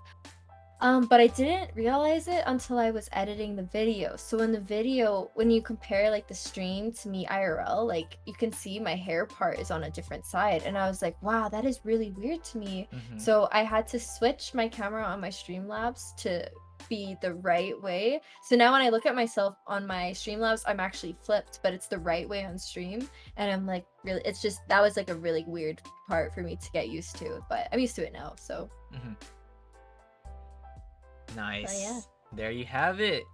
there you have it. All right, let me just do an outro for the YouTube thing since this is gonna be on YouTube. Sure. All right, guys, this is it for the Chang Gang podcast, episode 12, featuring Itslilmaa, aka Lily. Thank you so much for being here. Really, really appreciate it. Learned a lot about you. So I really, really want to thank you for taking the time, to just be here. Thanks for having me. Couldn't have done it without you. Amazing podcast. Thank you, Wilson, for doing these. Yeah. You're doing amazing. Thank you. Seriously, it means a lot. It means a lot. This is just like a fun little project that I'm really happy to do. It was so And- fun. You're doing great. I was like skimming through all your other podcasts. I was like, okay, killing it or whatever. So Lastly, guys, remember, make sure to use !guest. Drop Lily a follow on Twitch. Instagram links or the tags are on the bottom right of the screen. This will be on YouTube within the next few days. Make sure to give this video a thumbs up and hit that subscribe button if you haven't already. Alright, Lily, you could sign us out. all right. Well, thanks guys.